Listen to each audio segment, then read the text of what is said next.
Not sure if he's happy or sad with that.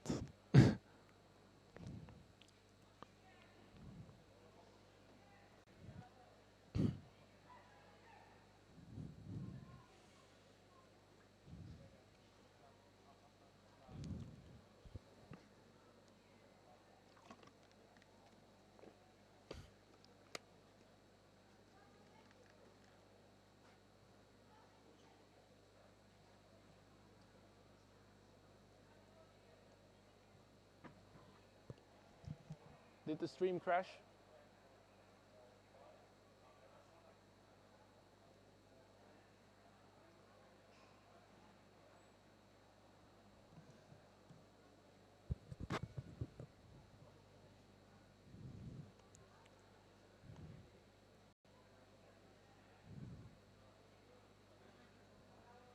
Magdalena with a 25 there.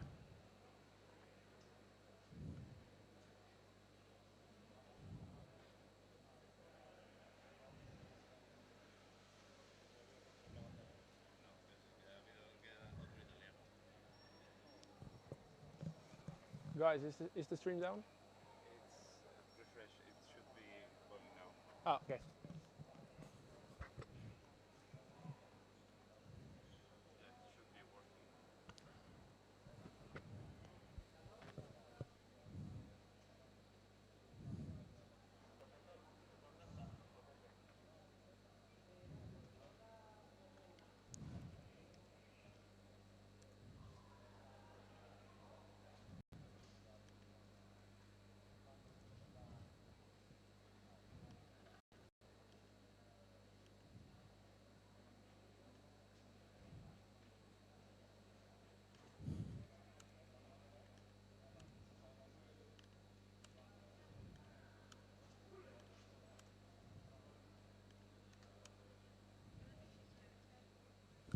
Sorry? I don't know. They just left me here alone. Yeah, yeah, for sure. But I think we're down right now. We're not online right now. I don't know. The chat is saying that it's down, but Arnaud just told me that they should be back up in a second. So you can join me for sure. Also, this isn't working. Every other group is working, but not group 4. I was thinking that, like, should we delete that reader?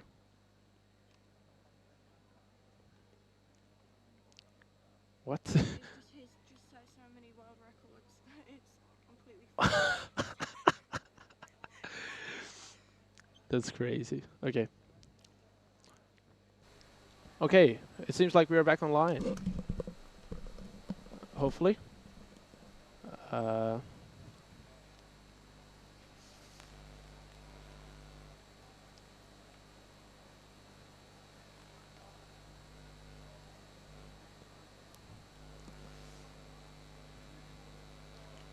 Chat, can you hear us now?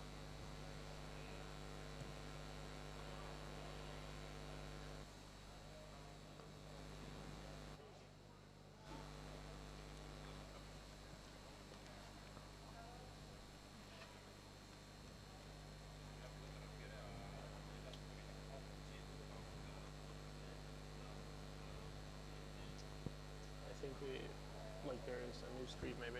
It shows up under new. Could be. Wait.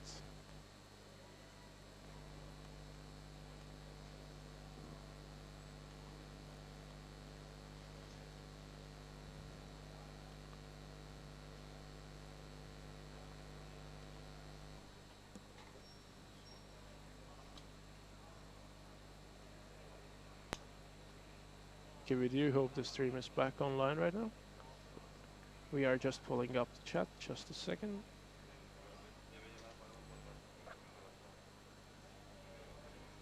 Oh, okay, we are back.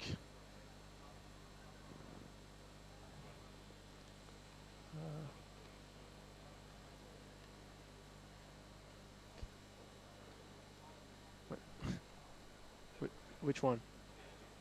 This one. Can we get this full screen somehow? Like the chat.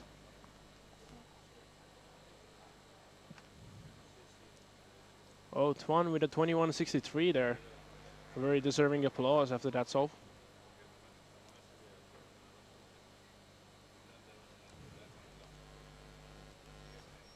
It is good that we're at least back online so you guys can see the solves.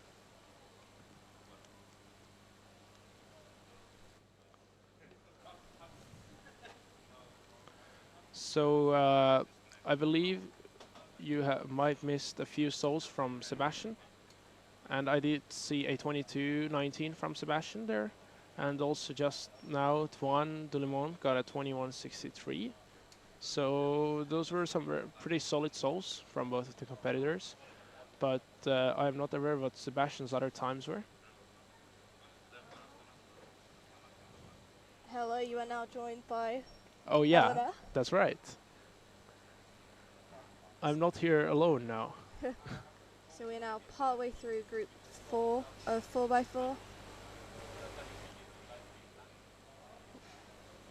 And yeah, we after other than Sebastian and Tuan, we also have people like Abdelhak Kadur from France. Nicolas Sanchez is not here, I don't think.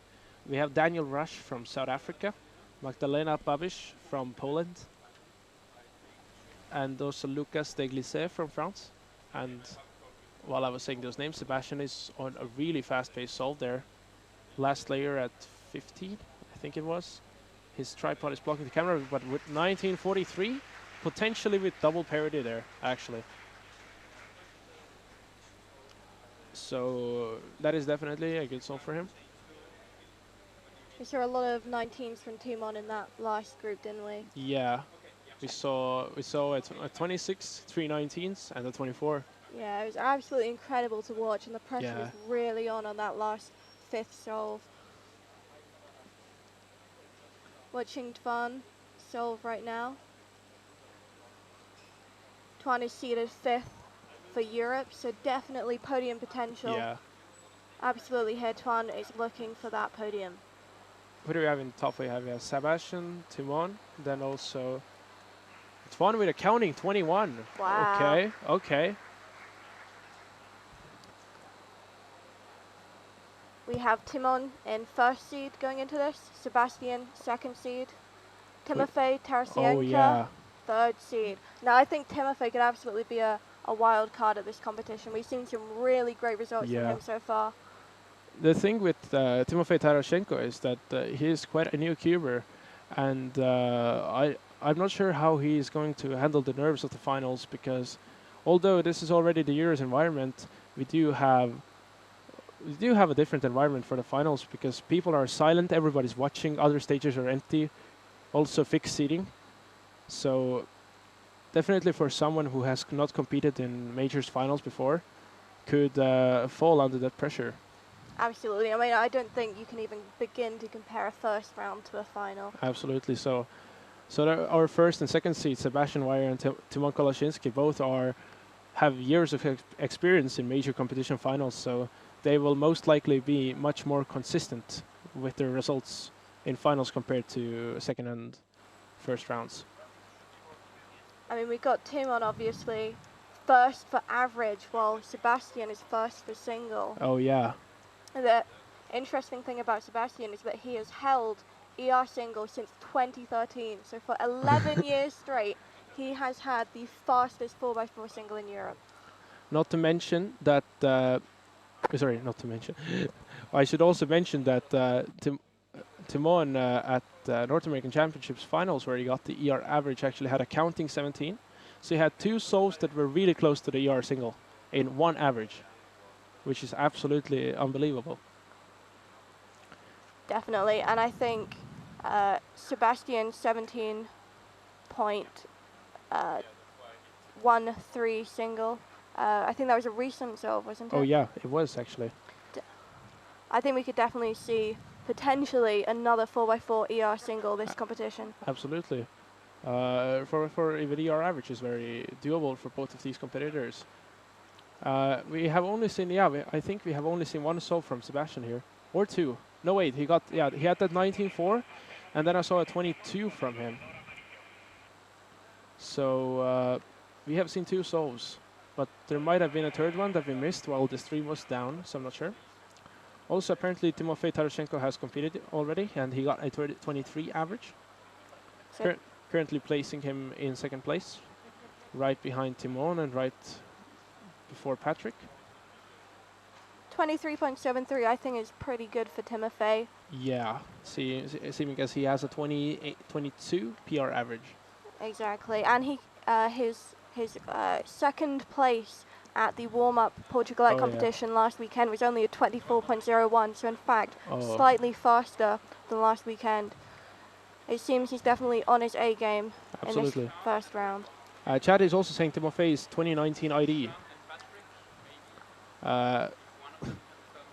Yeah, I do not doubt that he is fast and well practiced, but still, I don't think he has been in any like Euros or Worlds finals yet. So that's why I'm a little bit skeptical.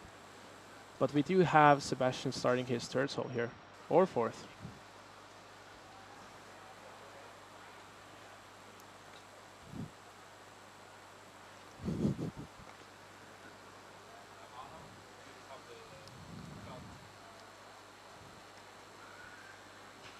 It's absolutely incredible to watch, the sheer speed of it.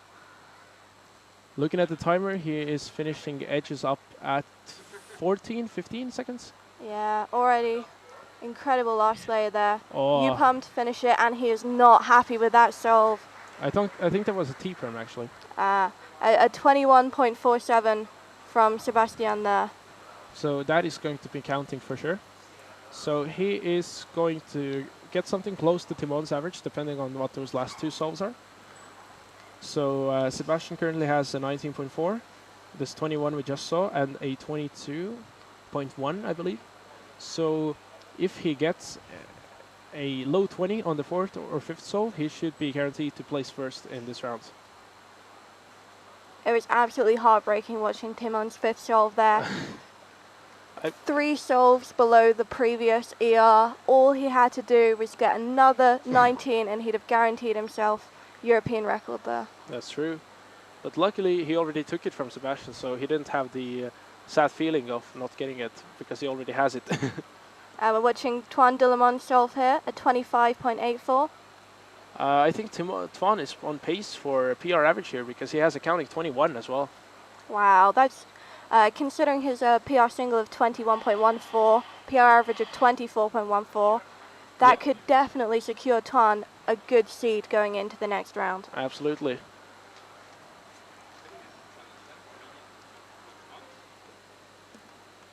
I don't know if it just has got quiet on the green stage, or are we wrapping up the group shortly? We're watching Selena Tran solve now, seated 38th. That's not Celine. That was, I think Celine already competed. Yeah, I think that's group 3. Oh, Delphi. yeah, well. Apologies. Oh, that was the other Tran. Easy to get mixed up. Well, since I am from Estonia, I'm better, like I know the Nordic cubers better. So since Celine is from Norway, I can recognize her in an instant. But some of these Spanish, Italian, French cubers, I'm struggling to recognize since I'm seeing most of them for only the second or third time. Sebastian going up for probably his fourth solve there. We have 2 chances left to see an ER single. Can you remind us what his time so far are? 19.4, 21 point, I think it was 6, and then 22.1. And he will be looking to beat Timon's average in the last group, which was 21.41. Seems like he started edge pairing at 8 seconds there. Finishing edge pairing at, wow, that was, oh, he's on good pace there. PLR parity and a J-perm to finish it off, 19.99. That secures him first place in this round. So he will be most likely the first seed going up into the second round. On the left we have Tuan Dillamon. Most likely on his fifth solve, but also could be fourth. So in case he is on his fourth, I think he only needs like a 22 to secure PR average. No, even 23 probably, because he has counting 21 there. it's really interesting to see Sebastian going into the next round in top seed. He has been our reigning 4x4 European... That last layer was pure parody and PLO skip. Sebastian has been our reigning 4x4 champion since 2014. So if he can get another 4x4 win this weekend, this will be his 5th win in 4x4 and a streak since 2014. That's actually crazy, being able to hold the European champion title for 10 years. Meanwhile, Timon, second in the most recent European Championships 2 years ago, however, first during the World Championship last year. Again, definitely going to be an interesting final for sure. Probably one of the, if not the most exciting final here. Because for big cubes, it is very likely that Timon will take the win. And in faster events, I mean, it is more interesting because a lot of people could win, potentially. But 4x4 is just so close between the top two that it's going to be crazy. We have Abdelhak Kadour from France with a 29.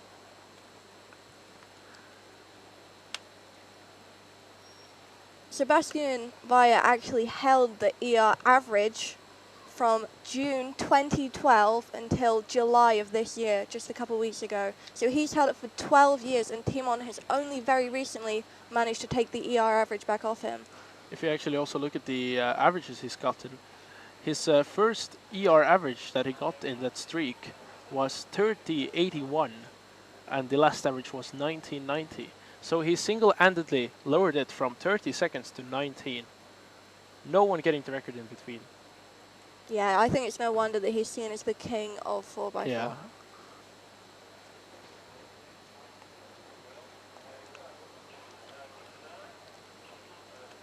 So Sebastian so far has a 21.4, 22.1, 19.9, and 19.4.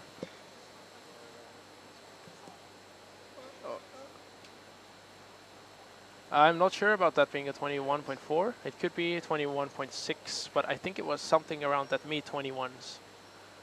So we're not sadly looking... Oh, we do have Nicolas Sanchez. Okay. So Nicolas there with a 26.7. Right around his PR average. Seeing some solves on the red stage right now. And Sebastian starting his 5th solve here. With the best possible average of mid-20s. Nothing too crazy. But a mid-20s average is definitely not something you should be ashamed of. Definitely very solid average. And it's a very tight window between BPA and WPA here. He needs a 19.43 or better for BPA, best possible average, and he needs more than 22 for worst possible average. He's an incredibly consistent solver. 21.19. So that's going to give him a high 20 average. My personal guess would be around 2080 something, 2085 maybe. Yeah, certainly. That will put him in 1st seed, about half a second ahead of 2nd seed, Timon Koleshinsky going into the 2nd round. I believe we did miss one of Twan's souls. So Twan de Le Monde also could be getting 3rd seed. Because the souls we saw from him were a 221s, a 24 and a 25. So that is definitely PR average for him, but not sure about the missing soul. It could have guaranteed him an even better average. It'll be really interesting to see sort of arc for Twan de Le Monde, because he made finals in 2022 but placed only 11th. So to go from that straight to a European podium would be absolutely incredible for him. Absolutely. Here we see, I believe this is Henrik Boos Augert from Denmark. Used to be one of the Nordic regional delegates. I'm not sure if he is a regional delegate anymore, but at least he was one for a very, very long time.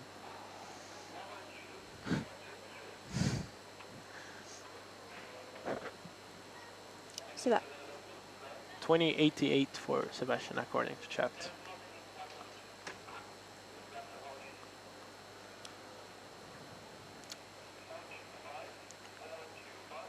So it seems like as we're having a little break between Group 4 and Group 5. We're going to have a short announcement. Okay. Advertisement.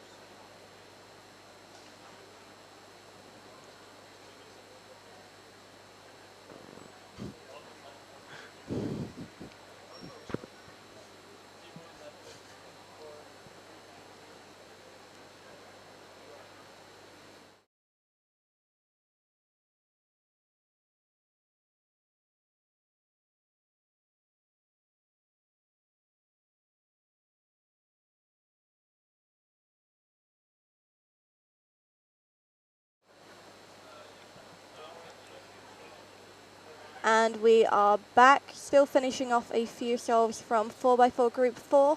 Shortly going to be beginning 4x4 Group 5, including Kieran Behan. Kieran Behan. So Kieran Behan, our 4th seed, strong podium contender there. I would say if Tuan manages to perform as well as he did in this round, it's going to be a serious competition between Tuan and Kieran there for the 3rd place on the European podium. Yeah, I mean, Kieran has managed to snag 3rd place in 2018 and 2022. To see him get knocked off that podium that he has held for the past 6 years would clearly be something. George finishing up there with a 31.65. Also, I'd like to ask chat who are watching the opening ceremony. How did you like it? Did you enjoy? Were you a little scared? It was interesting for sure. Maybe a little too long, but interesting for sure. Might see nightmares about that, but interesting nonetheless. I thought it was really nice seeing a little insight into the local Pamplona culture with that. That was absolutely, yeah, that was the really cool part that I actually did enjoy. It was also incredible watching that flag parade, every country rooting for their flag bearers. I think it was an incredible way to get the crowd hyped up for that incredible opening ceremony.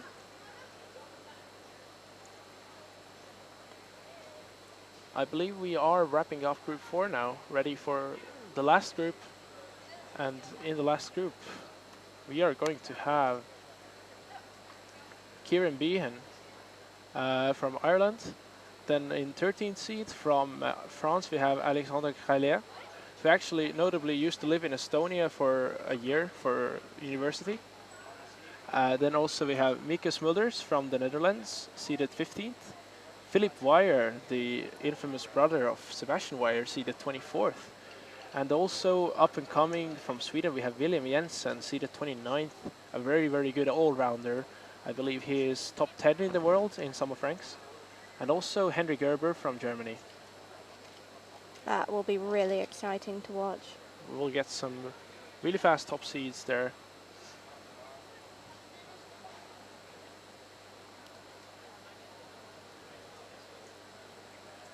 It was interesting watching Kieran's results last weekend at the warm-up competition, where he only placed 5th. So if he is looking for a European Championships podium, he is definitely going to be on his A game, because he clearly was not last weekend with a 26.62 average.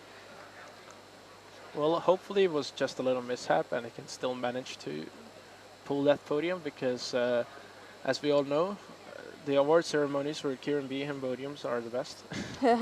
For obvious reasons. I mean, they don't call it a warm-up competition for nothing. True. Hopefully that is the chance for Kieran to get his head in the game, knuckle down and pull out another incredible average, as he seems to always be able to do. So I have another... Are we on Group 5 yet? Because in that case, this might be Mieke Smulders. Because I sadly don't know what Mieke looks like, but he has a Dutch flag on his shirt. So that's why the assumption. Okay, it seems like this is not Mieke Smulders. I am sorry.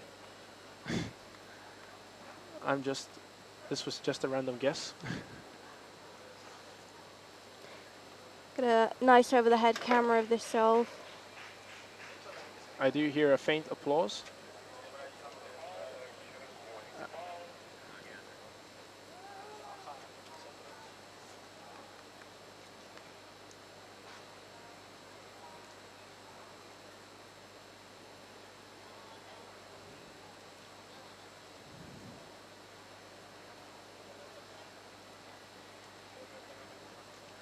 Oh, we actually have a 21.76 NR single from Ben Barron there. For Israel, For- nice. And yeah, Richard Della Costa also got a 2090 single in, I believe it was the 4th group. So we should be getting Sebastian's and Twan's results in very shortly, so we can tell you exactly how they placed there. Yeah, we're watching an Irish silver right now, and you can always identify the Irish Yeah. silvers by their green jackets, which look absolutely amazing. They actually do look really, really nice.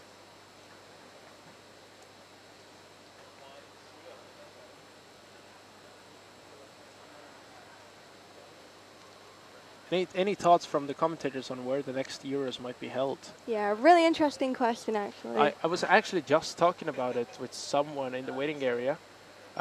So one of my guesses was Italy, but I was also told that at last Euros, the location of the next Euros was announced at the awards, but I was told that it will not be announced because of not wanting to put pressure on making the decision too quickly. I'm not sure if that's confirmed info, but that's what I've heard. Yeah, I've also heard that they'll be doing that again this year. It's a shame because this won't be happening. Okay. Yeah, it's a shame because the hype Yeah. surrounding it is absolutely awesome to watch, but I completely understand the reasoning. But say which country? It probably won't be in the Nordics because Sweden is bidding for World Championships 2027, and Denmark just held Euros 2 years ago. Potential locations might be Poland, Germany, Italy. Most likely not France because I believe France is helping with this Euros as well. United Kingdom or Ireland could be a potential location where Euros haven't been held for a long, long time. I think it definitely depends more on the local delegates and organisers Yeah. and whether they are willing to put in the bid, because it is a lot of work organising a competition like this, Absolutely. especially for a group of volunteers. We do also have Kieran on his first sub now from Ireland, getting a 26. 0.27. Probably not something he is looking for here. And we are getting a view from the side rim of FMC there. I think this is one of the first times wherever FMC has speed on stream. I don't think I've ever seen that before in my life. Kieran is going to need at least a sub 22, 23 average if he wants to get third seed going into round 2, which is going to be tough. If he's starting off with a 26, he cannot afford to count that. But Twan de Le Monde actually getting a 24.03 NR average. And that missing solve was another 25. So he was counting a 21, a 25, and a 24. That's a real shame for him, counting that 21. Yeah, for sure. We do not know what he averages, though. Maybe that 21 is like extremely good for him. Yeah, we're watching Henry Gerber from Germany up now. Seeded 36th for overall, 31st for Europe. 27.99 PR average. I believe he also podiumed at Worlds of 2019 in feet, one of the Fuji feet solvers.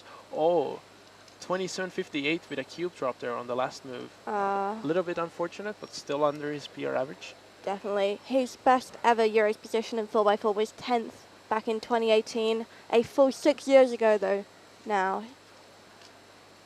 Henry Gerber, another all-rounder. I think we can fully expect to see a shake-off of the podiums of so many events of this competition.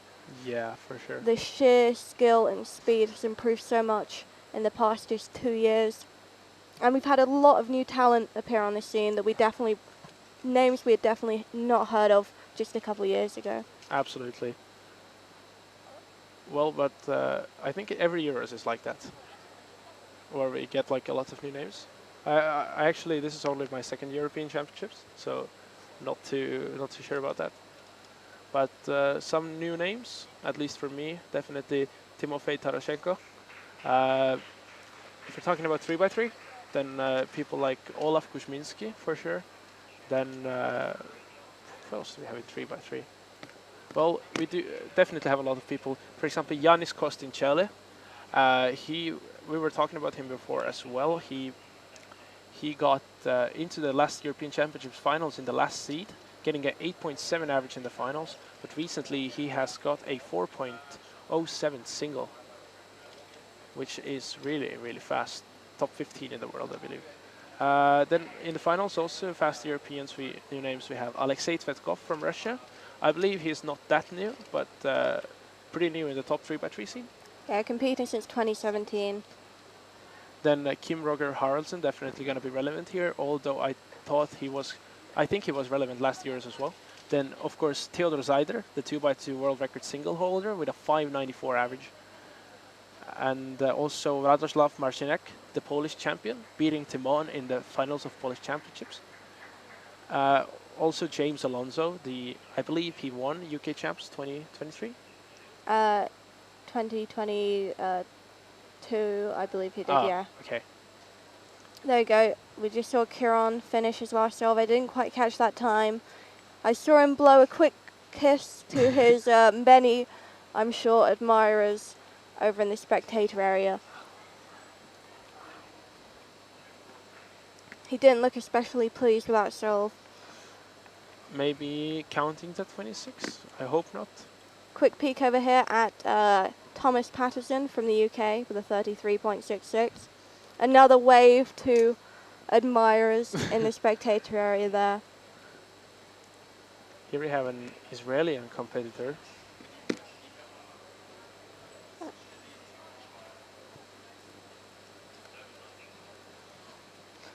And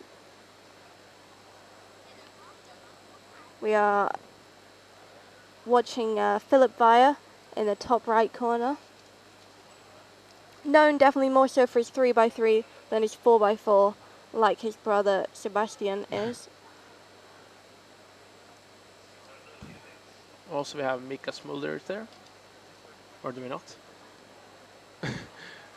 The graphic just disappeared. I'm still not sure about what Mika Smulders looks like. Philip, apologies, there with a 27.63, a little above his PR average of 26.95.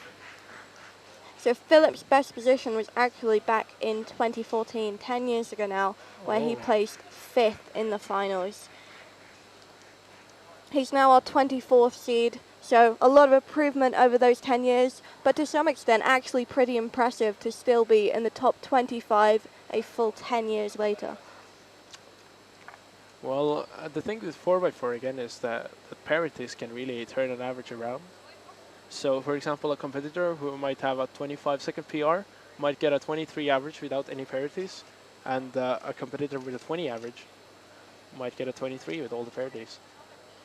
Sadly, on Kieran's though, the display is off, so we cannot see his time, but he seems to be flowing through that solve. Chad is asking, when is Timon competing? Timon already competed. He was on pace for ER average, but sadly counted a 24 and got a 21 average. Yeah, we saw an absolutely devastating finish for Timon there. And there's Kieran finishing his third solve, a shake of the head, not happy. Oh, a low parity E-perm. Not the best last layer you want if you have a bad solve already. And in the top left, we have William Jensen from Sweden starting. I'll be really interested to see how Kieran ends up seeding, because it seems he's doing not nearly as great as he certainly hopes he will.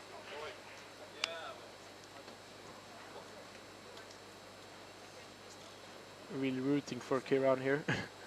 William finishing up. He got an all-up parity there and 28.32. Doesn't seem too pleased with it. But luckily it is the first round, so right now he's good. And a bit, no.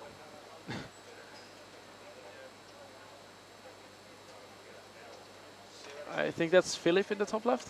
With a Yeah. 27 with a cube drop. Yeah, that Q drop was very frustrating. It looked like it would I would think have been sub his PR average there if he hadn't done that. I think he already had a cube drop, or was it someone else?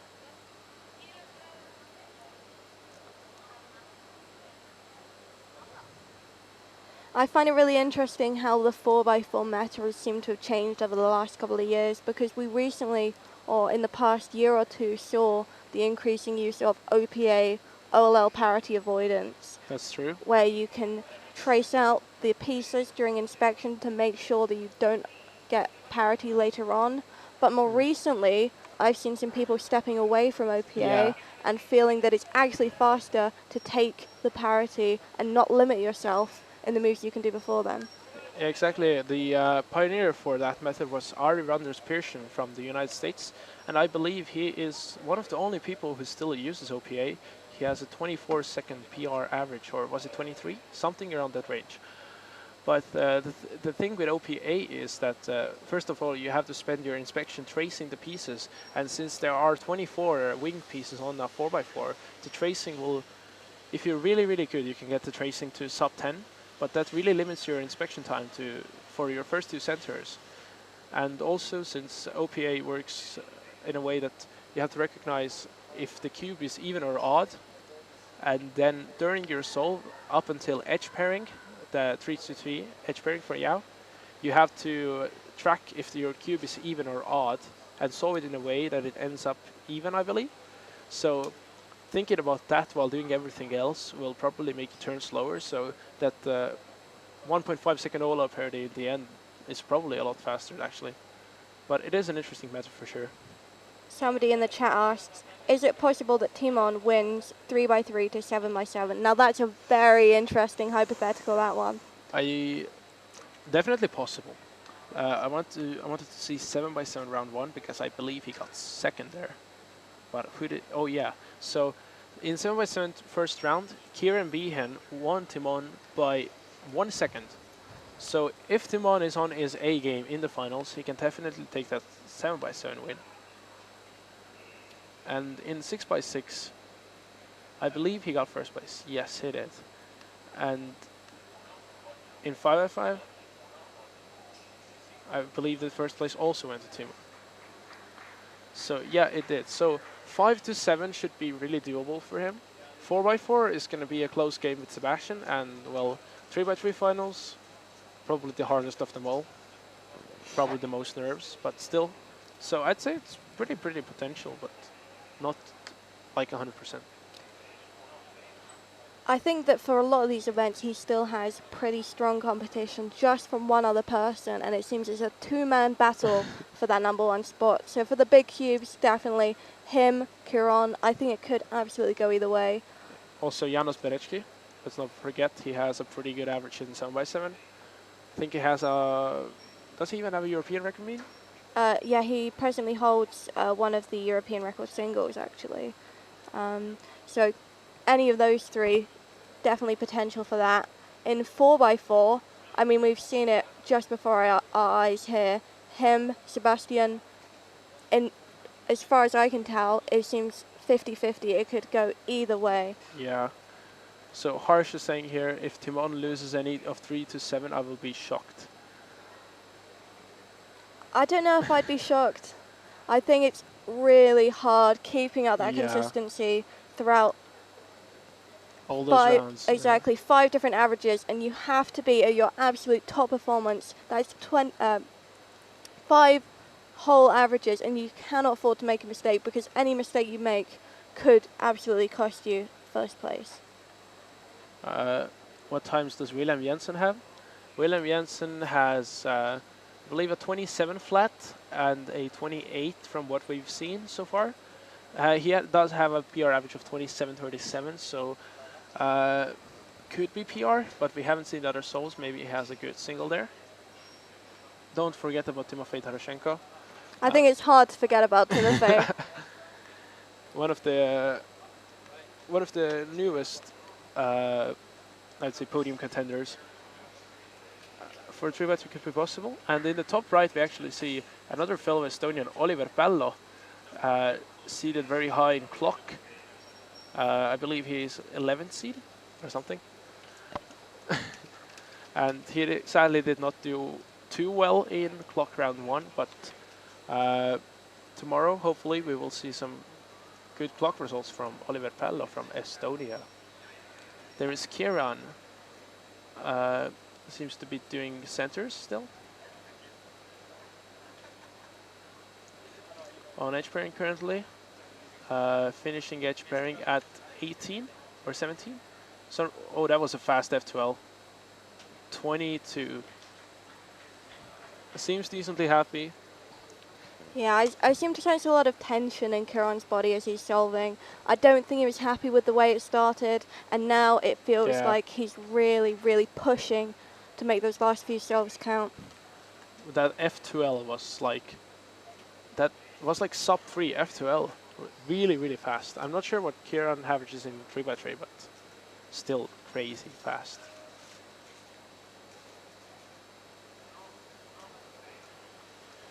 It's actually worth to mention that most of the 4x4 solvers that are like in the top here are also really, really good in 3x3. With Timon, well, obviously being one of the best in the world. Toine Dulemond also having a mid-5 average. Sebastian Weyer also being on the World Championship podium, as well as Philip Weyer.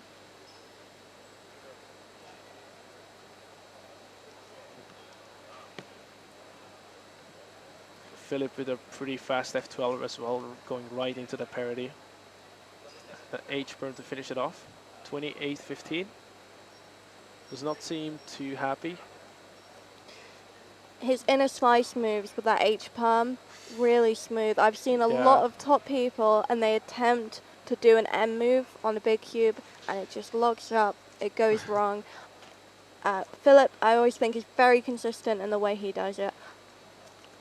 That's could be dangerous to do an M move on a big cube. Might end up with a slice DNF there if you're going very, very fast. Yeah, I see a lot of top cubers opting instead, especially for bigger cubes. Yeah. But even still for 4x4 to go for an ARP, a new algorithm instead of the M to avoid that possibility. We should take a look at the schedule for a second. Because I want to know when FMC is ending. Because then we will get our 3rd European champion.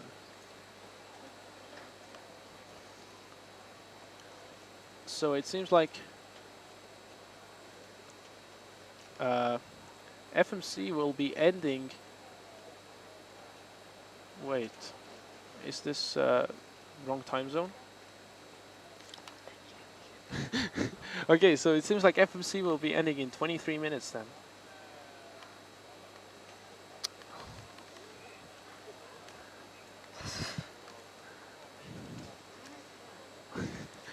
So in 23 minutes, we will know who is the new European champion in FMC. Although I'm not sure if the results will come in that fast.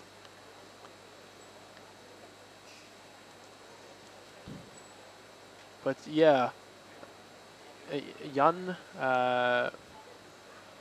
Bendlager from Germany?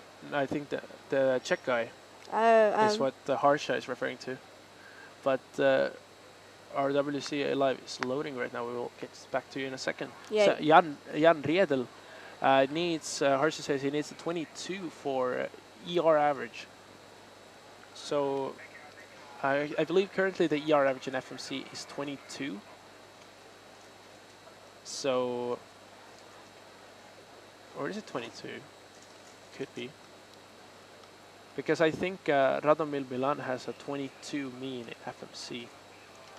And the ER should be 22 because Sebastiano Tronto from Italy got a 22 mean at, oh no, I'm sorry, the mean is 21. The mean is 21. So yes, Jan Riedel does need a 22 to get to tie the European record mean.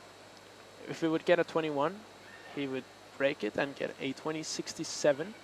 Also podium contenders are Radomil Baran from Poland, who needs a, let's see here, a 19 for the European record, and Sebastiano Tranto needing a 17.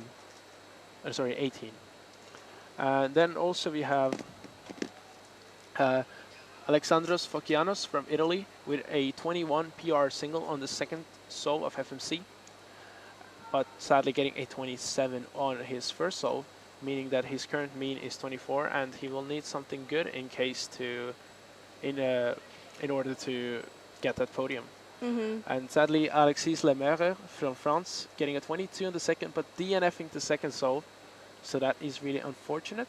Also, Bartosz Karpinski, a 27 and the 22. All those 5 people are potential podium contenders here, depending on if the last scramble is, well, good or bad. We'll have to see when they come out, and we'll be able to find out who our FMC European champion is. But Jan Redel actually has a 23.33 mean, I believe. So he needs a 28 on this last solve to guarantee an NR, which is absolutely crazy. Yeah, so Jan Bentlager, our presently our holder, getting a 27 and then a 24 in those first 2 solves, putting him in 22nd place as of the mean of these first 2 solves. That is. We're going to have a brief advertisement break from our sponsor Rubik's, and we'll be back shortly.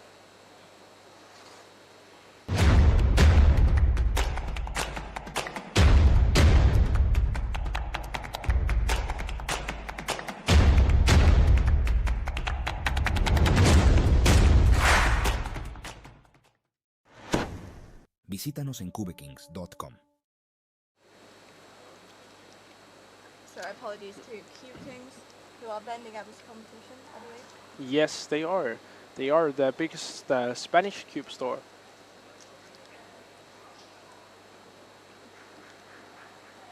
So I believe we are wrapping up now 4x4 Group 5. And we are starting with the fastest event we've seen yet, which is Pyrminx. Like relatively close to Scoop, just a little bit faster with some really fast solvers in Pyrminx.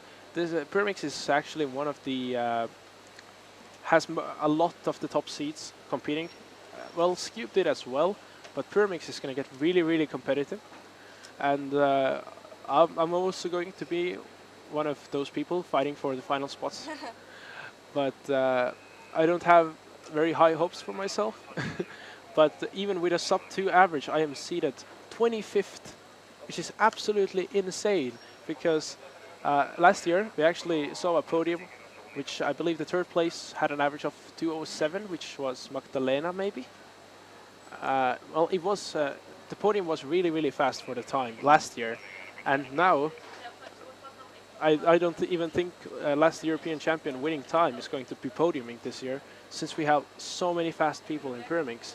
We have Simon Kellen from the United States, okay, but we have people like Alexei Tsvetkov, Daniel Partridge, Mateusz Keder, also from Poland, a lot of fast people like Jakub Hipser, I believe Dominic Gorny as well, Jonathan Plug from the Netherlands, from Czech Republic, a name I've actually not even heard before, Emil Henry Huber, seated 8th with a 179 PR average. Yanis Kostincella seated 11th.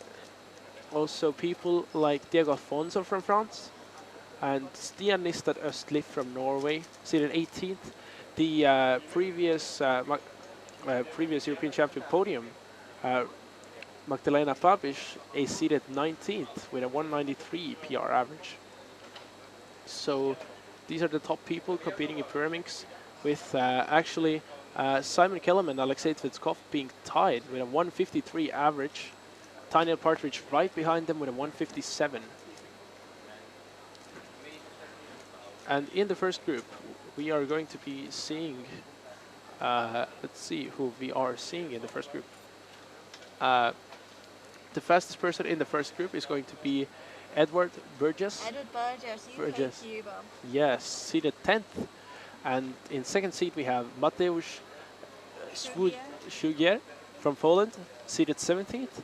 And right behind him, third is Jules Desjardins from France, seeded 26th. Also, Anthony Paterakis from the Netherlands, seeded 42nd, mostly known for 2x2, but has a 2.4 Firmix average, which is really, really like, I would say like people with 2.5 PR averages is where the line goes of people who can potentially get into the finals. I mean, with an event this fast, the difference Yeah. between them is so small. The slightest slip up and you can go from second place to 12th place. I think with these short events, it's so often anybody's game. Absolutely. So it really comes down to the nerves, and in case we have bad scrambles, it will definitely come down to who can find those like okay-ish solutions to get to those low twos. So personal prediction for finals, I would say that you need around a 2.8 average for the final round. Last year, I believe the final cutoff, I was actually the last seed in the finals last year, and I got a 3.4 average 2 years ago. So this year, it's definitely going to be a lot faster, and my personal prediction is 2.8 seconds, so gonna be interesting. But here we're seeing the first group already competing. Currently the red and orange stages, shortly being, yes, we are moving on to the green stage now. So our top seed is obviously Simon Callum, but being from the USA, he is not eligible for the European podium. It's really, really tight between the top three, actually. So obviously, Yeah. Simon, world record single, I mean, absolutely incredible, 0.73 back on December 21st, 2023, end of last year. So he's held that 0.73 world record single for the past 8 months. But last weekend at the North American Championship, only 5th, so not even podium. And this, I think, just goes to show how variable these short events like pyramids are. Exactly. He also had a world record average of 179 in January of 2022. So Simon Kellum, I believe, is the first in the world for sum of ranks of 2x2 pyramids and Scube, which are like all the short, very fast events. So he is really, really good in Scube as well. I believe he was seated in the top 5 this competition, if not even the top 3 in Scube. And he also has a really, really fast 2x2 average. So Alexei Tsitkov from Russia actually ties Simon Callum's PR, also with a 1.53 PR average. Alexei is actually our European record average holder, but he has only held it for the past week or two. Before that, we had Daniel Partridge from the UK, held it from May last year till just a couple of weeks ago. In fact, last month, Daniel came and he tied his own average again, shortly broken again by Alexei. Then obviously we have, on the fourth seed, we have Matouš Keder from the Czech Republic. I'm pretty sure this is the Czech Republic's highest ranking in the world. Also seems to be a pretty new name. I believe he became relevant like a year ago. This is when I first heard of him. And he is at his first ever European Championship alongside Daniel Partridge. Daniel Partridge seeded just second for Europe, but at his first ever. I don't know if he's going to be able to hold his nerve or not. Also, a very interesting fact about Timon Kolashinsky is that before Timon became like world class in 3x3, he was mostly known for pyramids, most notably getting a world record single of 0.91 like 4 years ago. It was a really, really long time ago. It was in 2018 actually, I just remembered. And then he got the world record average with, I think it was around 1.8, also became world champion. But then after he got like world class in 3x3, he just quit pyramids and he does not compete in pyramids anymore. Although he would be seated in the top 10 still, but he just does not compete. Didn't compete at Worlds as well last year. Yeah, it's really interesting. I'm sure he just doesn't want that pressure on his shoulder. For sure. But the funny thing is like that he would be capable of actually podiuming. He just wants to focus on other things, which is absolutely crazy. Oh yeah, Timon had 0.98, I'm sorry. Yeah, he got the 1.2 world record. Timon, and we're watching Anthony. Oh yeah, he got that one as well. So Anthony has, I believe we've seen 2 solves so far. The first one being a 3.7 and the second one a 2.7. So Anthony actually came 5th in the 2018 European Championship, but that is a good 6 years ago now. Seeded now just 42nd. I mean, absolute wow. 5th to 42nd. It really goes to show just how much parameters have improved over the past few years. Also, interestingly, the methods have improved. So, for example, when I started Pyraminx, there is a YouTube tutorial from Drew Bratz titled like something, how to get fast at Pyraminx, where he says that to get sub 3.5, you must learn top first, because it is not possible to get sub 3.5 with L4E. And now we see all top solvers using L4E, with Timon actually being the fastest top first user I think there still is. But he does not compete anymore.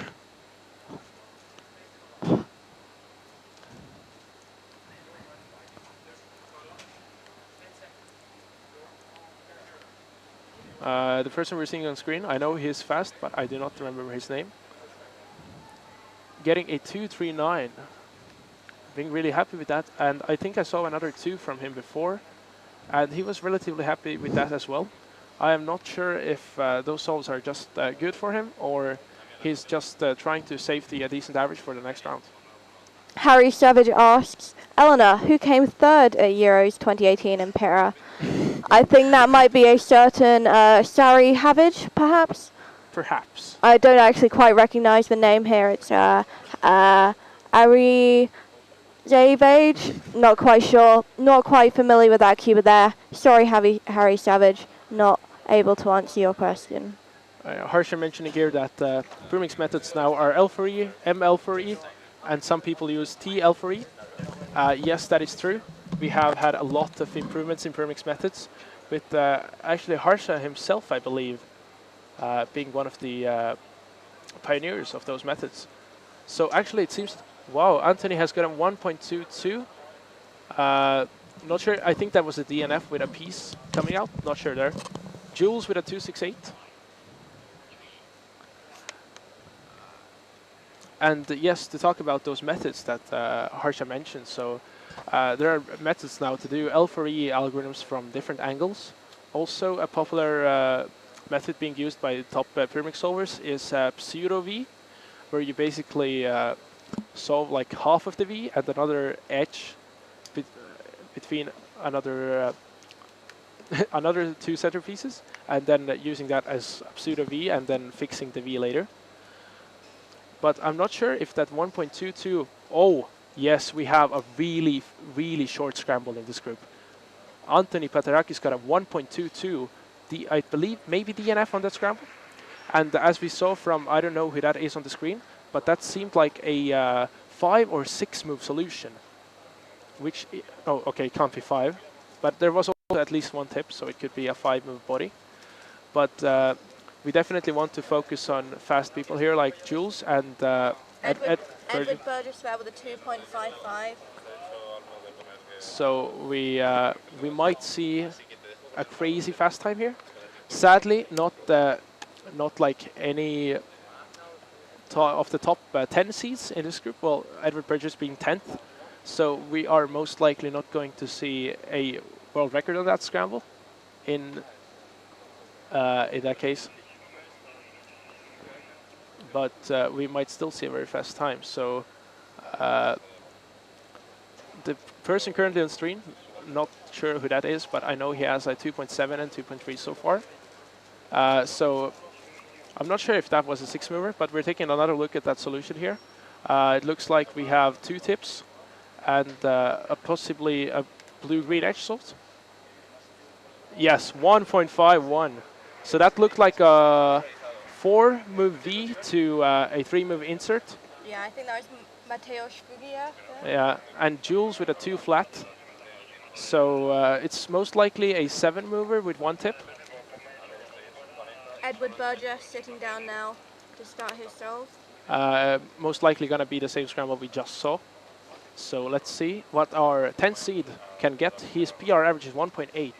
So if he has the same scramble, we could be seeing a low 1 potentially. 1.71.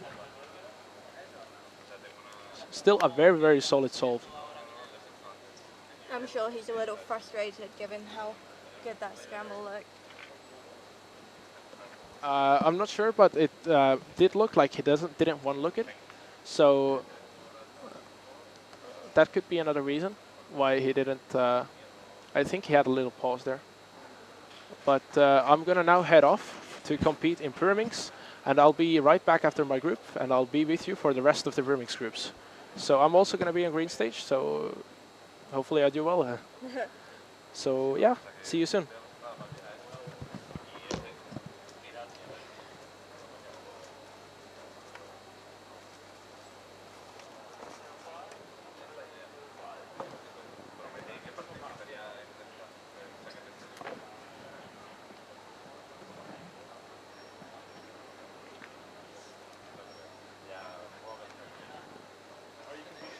I find it really interesting how the Pyra meta for the best methods has changed since I began cubing. Because when I began cubing, it was definitely more top first, where you begin solving the top of the Pyraminx and working down to the base. Whereas nowadays we're seeing lots of B first solvers, pseudo Vs, and B related Pyraminx methods as opposed to top first.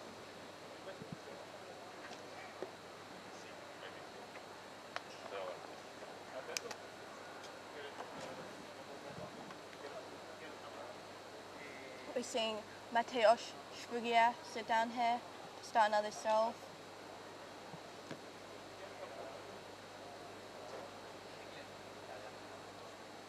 Seeded 17th, 15th for Europe.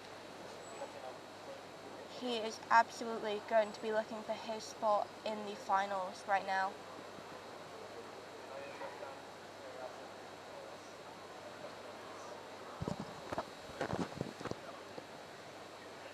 So I believe we have 3 rounds of Pyraminx at this competition. Yep, so I think it's about top 100 to make it through. So he's certainly not thinking or worrying about whether he's making it through to the second round right now. But surely it's on his mind. A 2.65 there from him. Shake of the head, he doesn't look especially happy with that. Edward Burgess also finishing up his solve on the left.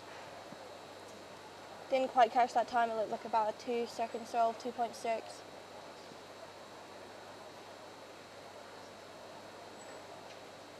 And then there's Anthony Peterakis there with a 5.60 on the right. Given his PR 2.40 average, not expecting that 5-second solve to be anywhere near good enough in his eyes. So we're now joined by Eric Ackersdijk at the commentary table. Obviously, Pyraminx specialist. Always glad to be here. Rooting for our commentary colleague Jules on the left side. So Jules actually won and was reigning Pyraminx European champion from 2012 up until 2016. So that's 4 years, second in 2018, but he is now bumped down to just 2016. But this was a really good solve. Not sure what the time. It was maybe like a low 2. I think it was a 2. Is it 2 point? No. Hard to see.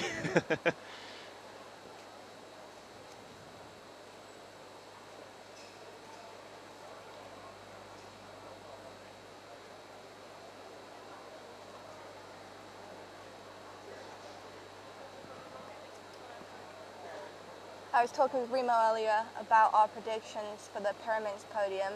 Obviously, Simon Kellermar, top seed, not from Europe, so not eligible for the podium, but really tight PR averages between that is super tight. European top seeds. That I is think super could tight. absolutely be anyone's game. What do you think?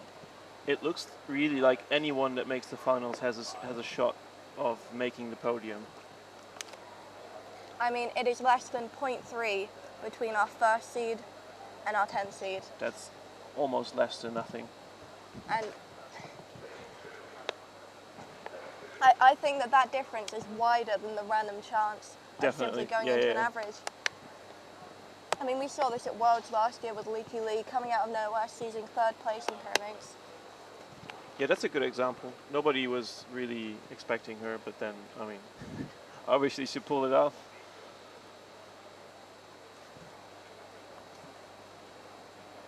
Matteo Sfugia on the right with a 3.13. It would be interesting to see what the last 10 averages of all of the top competitors have been to be able to make a prediction, because the best averages, they are very scramble influenced. There happen to be some like easy scrambles for pyramids, and you only need 4 of them to get a great average. Let's see how Jules does. Another good solve.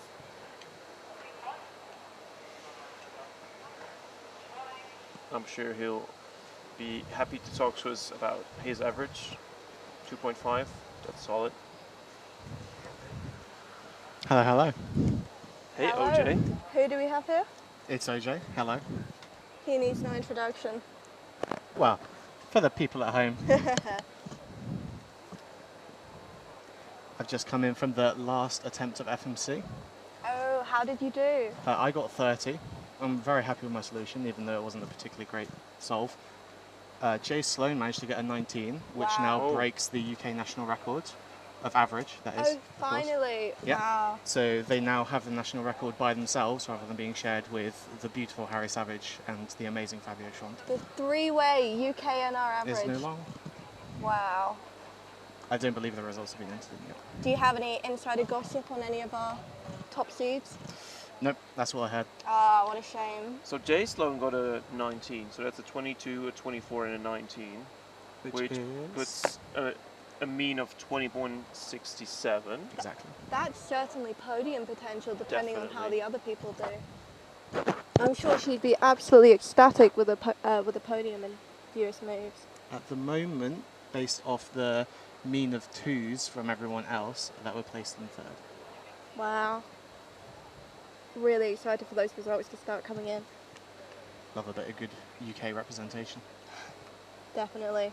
As far as I heard, no one else got the 19 either. Somebody I in, could be wrong. somebody in chat says Jay came 4th, so maybe they have access to more insider information than you do.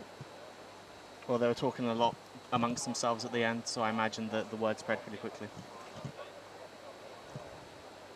I'm sure we get a confirmation of some of the inside people. Maybe we'll get a message from Callum. He's the team leader of the side stage. Just refreshing that page. Do you know if they instantly start checking the results after the round has finished? Checking solutions? I don't know. I know that they have a huge number of cubes with the scramble applied, so that they can instantly go and check it, and they don't have to worry about solving a cube and scrambling it correctly. And I think they'll get on with that pretty quickly. But there was a lot of mulling around and talking, so I suppose I'll have to get everyone out of the room first, probably. Makes sense. So there are whispers in the chat that the podium was Randamil Baron winning, with Jan Riedel and Sebastiano Tronto tying for 2nd. Mm. We'll have to see if they get confirmed. And we'll have to see if they have 2 second-place trophies. I don't think they will. A lot of Dutch chatter in the channel as well. Obviously I can't speak Dutch, but I was quite amused by the use of the word, I think it was Garfield knuffel. Garfield knuffel, yeah. Knuffel is the Dutch word for like a plushie. And obviously, because you can just like glue all the words together, you can make one word out of it. I think I might know who had the Garfield knuffle. Knuffel. Knuffle. Not too bad. How's Pyramix going? So we're presently on to Group 2. We saw Edward Burgess in Group 1. Love a bit of UK representation. Going into Group 2, our top seed for Group 2 is Emil Henry Huber from the Czech Republic, 6th seed for Europe, followed by Diego Alfonso from France, seeded 14th, and then Remo sat momentarily ago just beside me, seeded 22nd. Remo definitely looking for a spot in finals. Very. I heard that in 2022 he scraped finals in bottom seed. Ooh. So maybe he'll make it again. That's certainly what he's going to hope for. Diego Alfonso, 5th in 2022. And it looks like Raymer just got a 2.11. Just as we were talking about him. Sweetness. He'll be really happy with that. Diego Alfonso, NR holder for France in both average and single. Remo, average and single NR holder for Estonia. We were just talking about the fact that it's really hard to predict who has the best chances of podiuming because of the personal best averages all being influenced probably by a round of very easy scramble. So it's really hard to say who is the best on form at this point. That's very true. You'd have to look at possibly the last 10 averages to know. That was precisely what he suggested, There you go. actually. Could you write some code to generate those? Yes. We could definitely do that. I was thinking about we could potentially get that ready for tomorrow. That's probably true for all sprint events, so 2x2 and Scube as well. Definitely.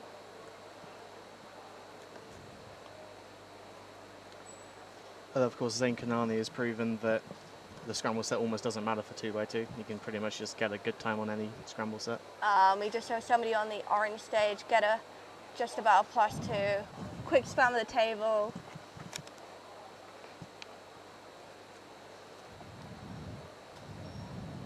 It's almost impossible to miss an Irish competitor at this competition, isn't Oh, it? that last tip. Another +2. I'm not sure if that one was. Hard to say from this angle. It's hard to see from this angle. Caleb Wolf-Dunn, our 45th European seed. 2.49. With a head shake. And then on the right, Alvin Rötz from Switzerland, although that can be debated because he's in Germany all the time. Best average of 222. Looks like a 2.2 or 2.3, I believe. We just missed it, unfortunately. Thank goodness we saw the 11.88 though. Yeah, well, whoever they are, they look very pleased with that 11.88. 2 hands shaking the air. Incredible result for them. Everything's relative. Exactly. I mean, I think that's very fundamental to cubing. There's nearly always someone better than you. I'm not sure that Max or Timon necessarily feel that way. But for nearly everybody in cubing, there's always someone better than you that you can compare yourself against. Ooh, a 1.85. Sweet. Couldn't quite catch who that was.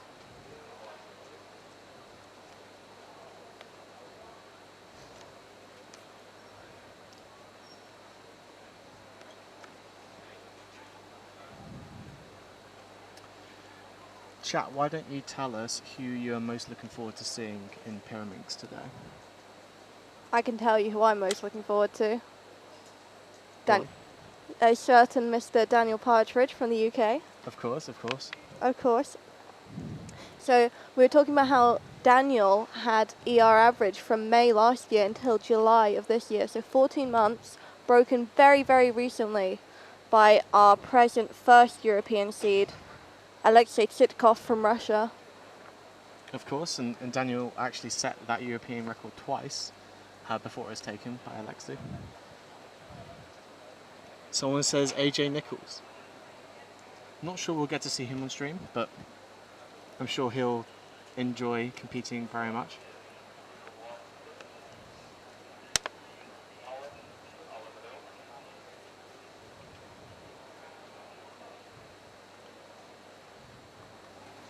Just a reminder to please keep all of the chat in English so that we can moderate it properly. If we see people putting foreign languages, we will have to take those comments out. 3.36 with a cue drop there for Alvin Rolfs. Looks like they didn't quite manage to do that final move. Left-handed signature as well, I spotted there. He is lefty. lefties represent. You don't always notice when people are solving cubes. I think that's quite funny. You could say that OH would be a good way of deciding. But some people use very different styles for OH. Of course, we have a lot of left-handed people who do it left-handed, a lot of left-handed people do it right-handed, and same for right hand. There's definitely a bias, but I think that there are definitely people all over the shop.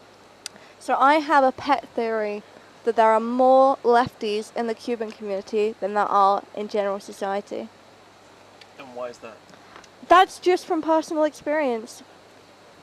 But it's a really hard thing to actually check because every poll about it often has a lot of biases. That's true. Probably, yeah, people probably who are lefty are more inclined to Precisely. join the poll. I would hypothesize that people who are cubing tend to sneeze more than other people. I've noticed a lot of sneezing from certain cubers. I have no evidence to back that up, of course, but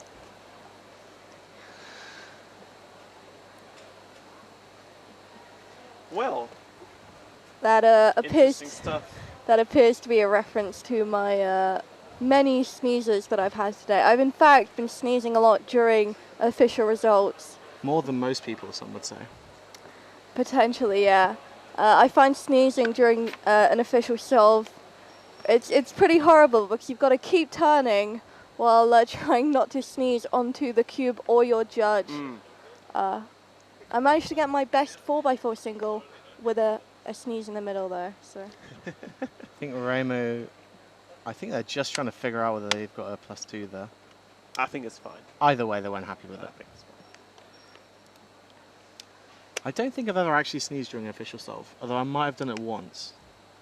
Seem to recall that it could have happened once. How do you guys find the stage? How's the lighting, the chairs, the environment, the temperature? So right by the stages, the aircon is basically flowing all around, and I think that the stages are the most comfortable place to sit in the entire venue, which is great. We've had a lot of aircon in venues before where the entire room has just been basically a freezer. It's nice to just get a nice bit of cool, refreshing air just as you get to the solving stations. Have you solved on the yellow stage yet? Yes. It's very windy there. Oh, I hadn't noticed that in particular, but I wouldn't be surprised. Distractingly so. Hmm. It's like solving outside. As for the lighting, we've got bright white lights overhead that shine right down onto the stages. I think, again, it's the best lit area. I think the lighting is so good that you first have to get used to having this great of a quality of lighting. It's crazy because you're solving in the waiting area and you're warming up, and then you're on the stage and your whole cube just like starts shining basically. Everyone's going to go home now and be like, oh, I can barely see it, even though they have perfectly good lighting at home. I tell you one thing I don't like about this stage. I find it really hard to tell the difference between the different levels, and I have on one occasion completely tripped down the stage. Oh dear. Diego Alfonso now. With a 2.67. Not too shabby. I think the chairs are very nice as well. They're very solid. There have been some complaints about the chairs. I personally really like them. The organisers have gone for a slightly more expensive brand of chair for the competing stations, as well as I believe the judging stations, which is very nice that they thought about competitors this year. However, all the spectator ones are the cheaper versions because furniture hire can be very expensive for a competition, especially as large as this one. But it is nice that they've spent a little bit of extra money just to make slightly better competitor experiences. Yeah. I think it's also nice that the tables are slightly lower than usual, so that you're just comfortable cubing at the table. So Cubing on top, yeah. something I noticed is that these table heights are adjustable. They have adjustments at the bottom, and you can set the height. Oh, you're right. Yeah. So they've actually set these at the perfect height for cubing, which I thought was pretty awesome. And everybody I've had compete on it has said this is the best height to compete on. I'm sure that's been thought about. Again, the tables that they use for the stations are different to the tables that we have around the rest of the arena. So But these are the same. These are right? the same. Yeah. We've got the same ones. It feels like they really have thought about everything, right down to the minutiae of this competition. I would totally agree. And that's what happens when you pour your soul and effort into trying to make the best competition you can. So shout out to Ruben and all of the Spanish Association who have made this competition happen. I think what really embodied just this sheer attention to detail was in the staff lunchroom. They took out a tape measure and they measured every single table distance right to the millimeter, separated the perfect amount for the staff dinners. And they're very comfortable spacing. So there you go. And they keep on improving, because this lunch today, the organization was better because you had the opportunity to queue from both of the sides. Yep, which you didn't have yesterday. Yeah, I mean, there's looking to improve on every possible parameter there.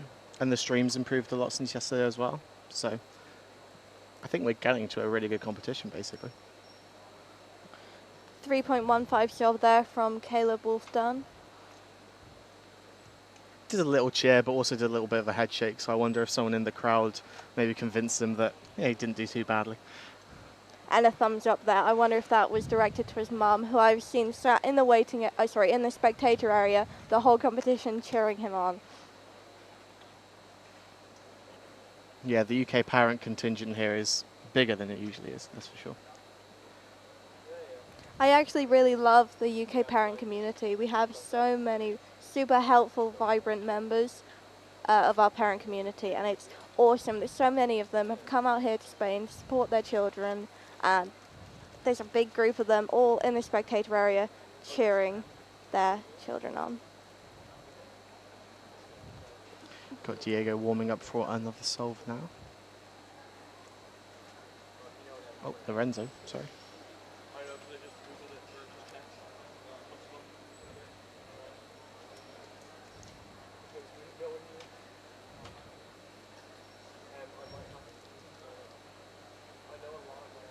Seemed he fumbled that last tip slightly there. I think that could have definitely been a low 3 for him. Not overly happy with that, but I think sprint events are basically all about getting down to perfection. So I think you'll see that unless they get a really, really good average, they'll probably be disappointed in whatever they get. Or at least disappointed enough to shake their head. It's interesting comparing different cubers and their reaction to bad times, because some of them, they'll get a bad time and you won't even see reaction, complete blank face. And then on the complete opposite end of the spectrum, you've got the cubers who absolutely go nuts. They bang the table, jump out of their seat. They are absolutely, completely frustrated. It's a lot of emotions in cubing because people spend hours and hours and hours practicing at home, and you only get 5 minutes in competition, and you got to do your best, and sometimes it doesn't work out. So those huge numbers of hours can really influence how people think about their times.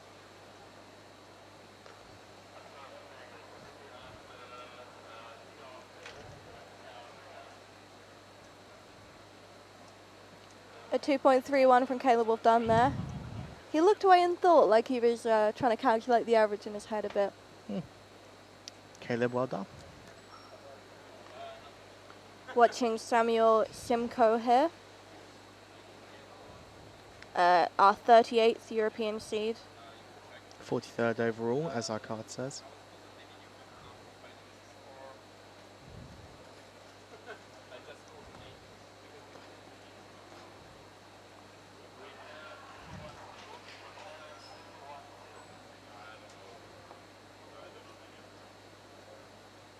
Yeah. Slight lock up on the last algorithm. And another shake head. Here we have Lorenzo again.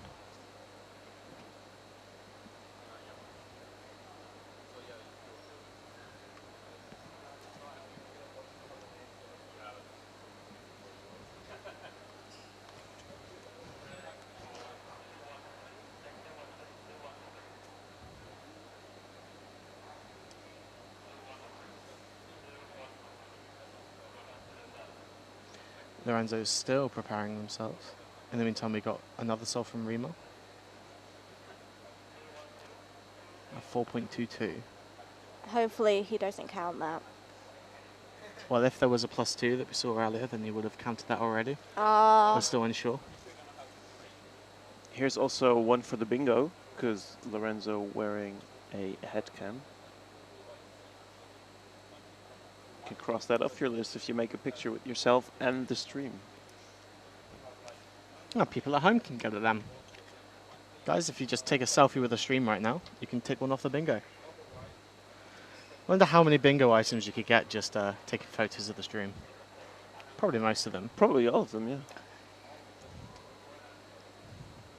So the WCA booth is obviously running a bingo at this competition. They have 25 squares, different things that you can accomplish at this competition to cross them off, and you actually win a little wooden yo-yo.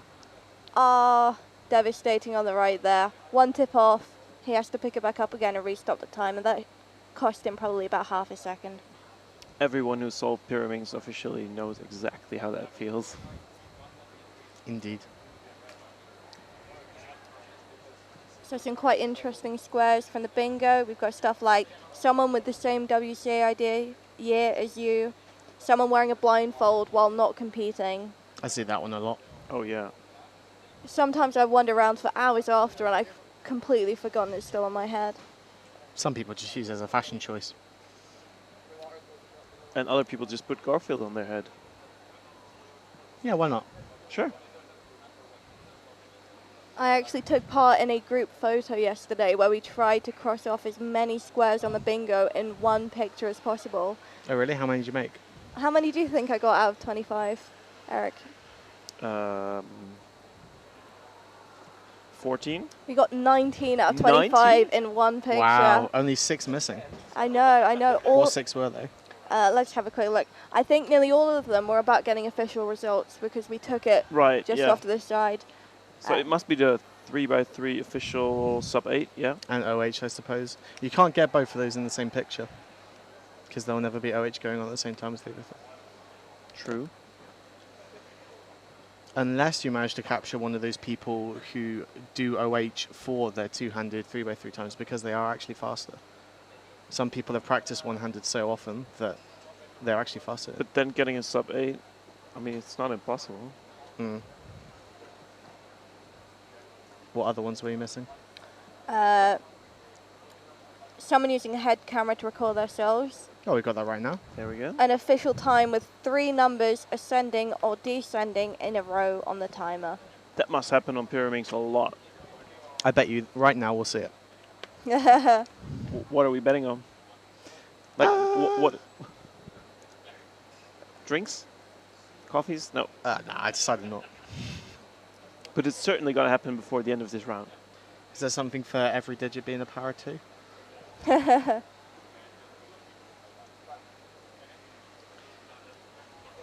I believe we're just finishing up group 3 now, at least on the green stage.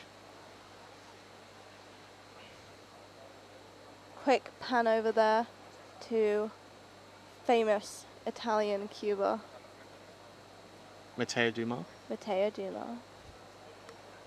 I'll tell you something funny about Matteo Dumas. I was once cooking spaghetti and I got caught filming. I got caught and I was filmed breaking the spaghetti into 2 No. before I cooked it. Eleanor. This person took this secret footage, sent it off to Matteo Dumas, Good on them. and You absolutely deserve to be ratted out for that. the rumor is that he cried once he saw that video. I completely destroyed the man, breaking my spaghetti in half. Why would you do that, though? I tell you what, when you break spaghetti into 2, it cooks much easier. You don't have to worry about it burning around the rim of the pan. Why don't you make, like, macaroni instead? Another decent option. If spaghetti's too hard, why do you buy it? It is harder to break macaroni into 2. Oh. You can't be doing that.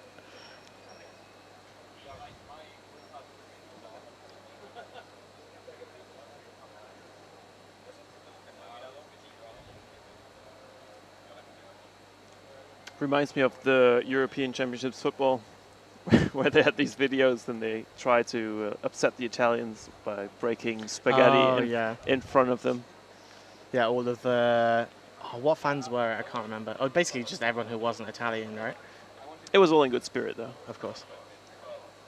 Coming up in Group 4, shortly after this, we have got Jakub Hibscher from Poland, as well as Jakub Majszak, also from Poland, seeded 4th and 11th respectively for Europe. I'm wondering if that's one of them on the right now. Oh, both force out, or is that the one on the left? Bo's Who the one knows? on the right.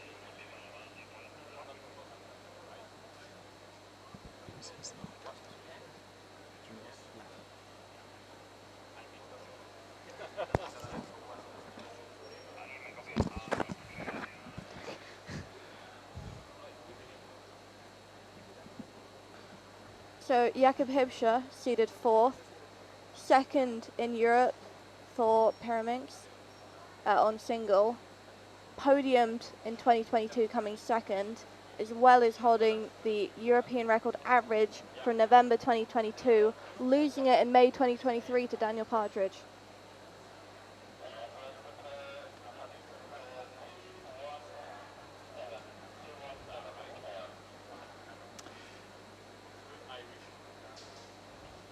Group 3 of 7 total groups of Pyraminx at the moment. We'll end up with a 3.23 with a bit of a sarcastic smile afterwards, look like. Mark Bennis almost getting the 3-2-1 descending numbers, but a bit too fast for that.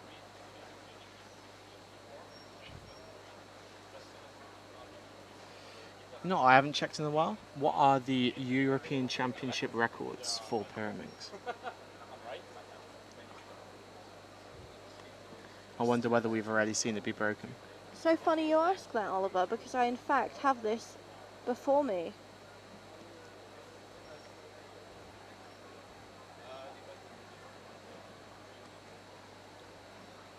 Do you? Perhaps I don't. There's too many tabs in this file. We definitely have it. You mean the best average done at a European Championship? Exactly. Right.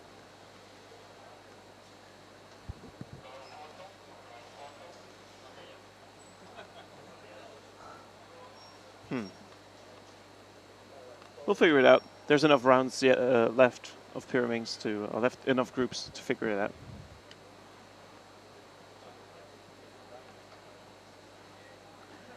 Bo Forcell on the right here again.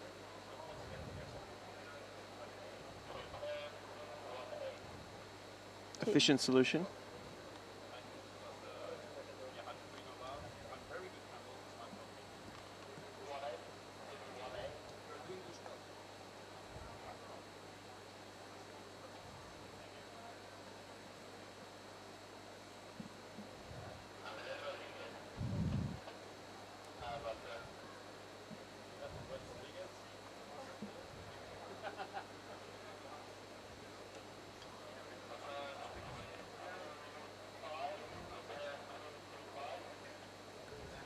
Andres Rodriguez from Spain, right now our 29th seed. He actually came 4th in 2022, just missing out on the podium.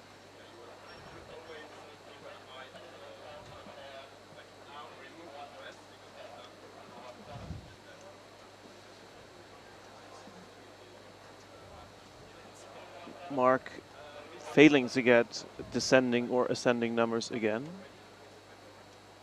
We can't keep hoping for it. Do you want to hear a funny story about Pyraminx? I'd love to hear a funny story about Pyraminx.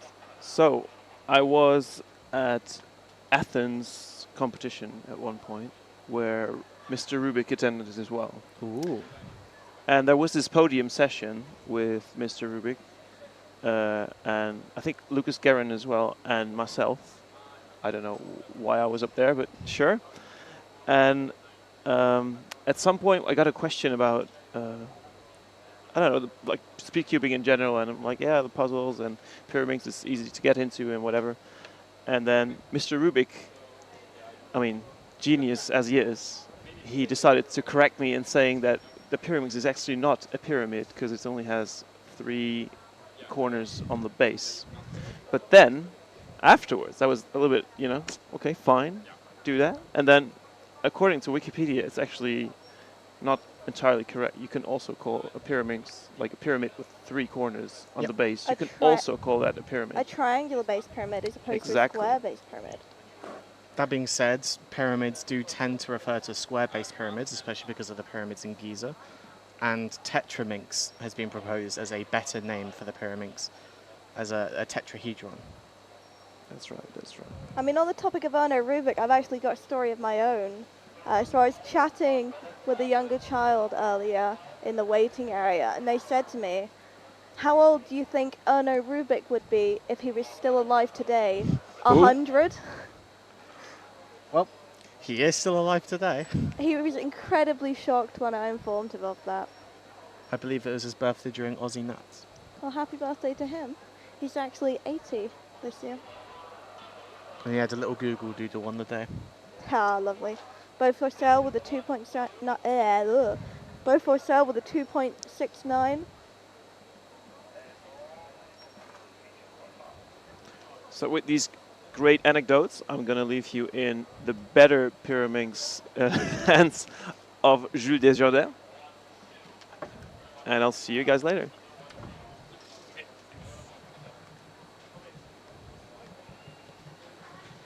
Hi everyone. Hello, Jules. Hey, we saw your solves. Definitely want to ask, how did you feel that that went? So the scrambles were pretty bad actually, except one. I don't know which solve you saw. It isn't entered yet, I think. So basically, the first 2 scrambles were really bad. So no bar. Mm-hmm. If so, basically in pyraminx, no edge is attached to any center. Yep. The third one was 7 mover, I think. A lot of people got really good times, We but saw that. yeah, like Anthony got 1.2, I think. Really good. I messed it. And then the last 2 were okay. Again, 1 no bar in between the last 2, but altogether it worked. Very nice. Watching Mark Bennis solve right now. 292, yeah.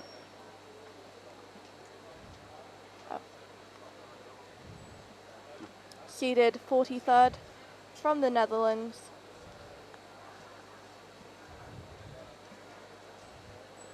Do you have a top pick for who you think might win pyraminx? This is very difficult because pyraminx is like all the fast events, so like 2x2 is cube. Very luck dependent. Yeah, but also very nerve dependent. And just if you have a tiny lockup and you spend 0.2 or 0.3 more than you should have, then you're dead basically. So it's very, it's scramble dependent obviously, but everyone has the same in the finals, so at least it's a bit more fair. And at top level pyraminx, pretty much everyone's going to be finding the same solutions, aren't they? Yes, if the scrambles are pretty good, yeah. Yeah. If the scrambles are bad, I wouldn't say so. So basically, that looked weird. So if the scrambles are good, yeah, probably everyone will do the same solution. If they are bad, then maybe there will be more like creativity. That makes sense. Yeah, but also if they are bad, it also means that the top cuber have a better chance of winning, because if the scrambles are good, then anyone who doesn't choke wins. If the scrambles are bad, then you need to actually be good and consistent. So fairest would be worse scrambles, basically. Yeah, we should generate some bad scrambles for Yeah. finals just because of that. Exactly.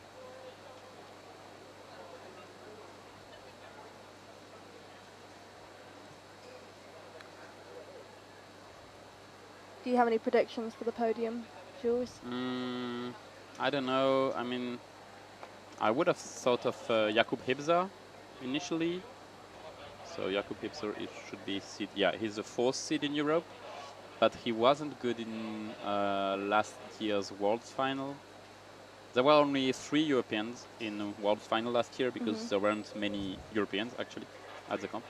And yeah, he was the worst of the 3, so it was not a good average. So I don't know if he will handle the pressure right.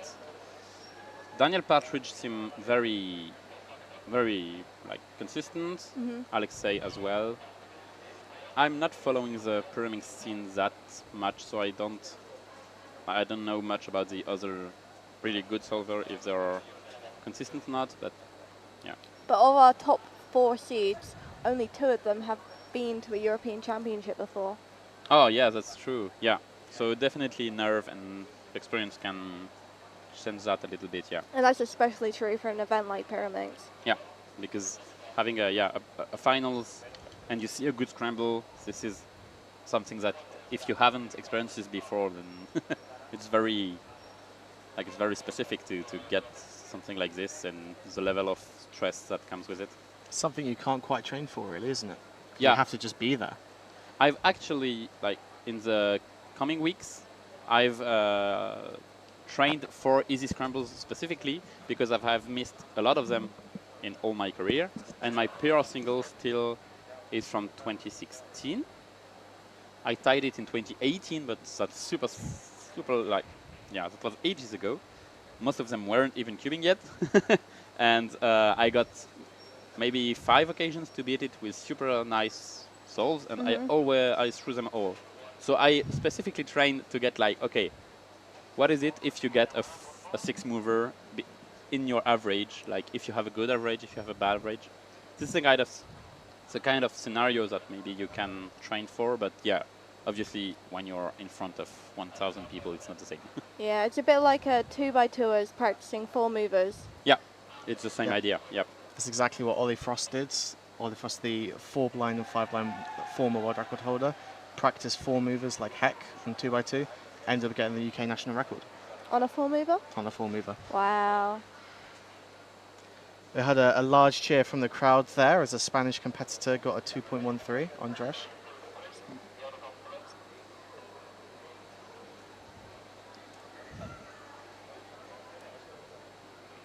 How is it to hold your nerves when seeing it's a 6 mover? Well, that's where experience comes. I mean, I have a lot of experience so that I don't get nervous as much as the first time you are competing in European Championship. But yeah, in the beginning it's still very stressful because you're like, oh, I may get at a good time, I'm on screen, I may win, I will.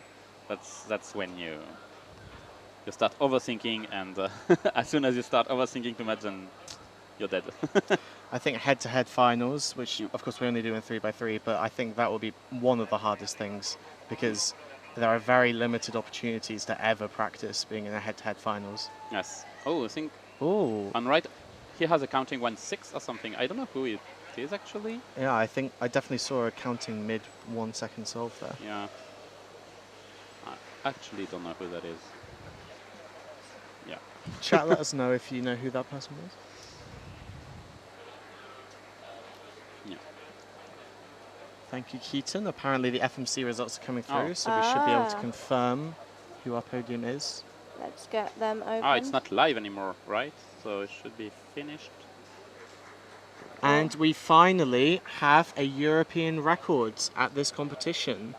That's Radomil Baudan with a 21 flat mean with the solves of 20, 23 and 20. Yeah. I was starting to get nervous that we wouldn't see any.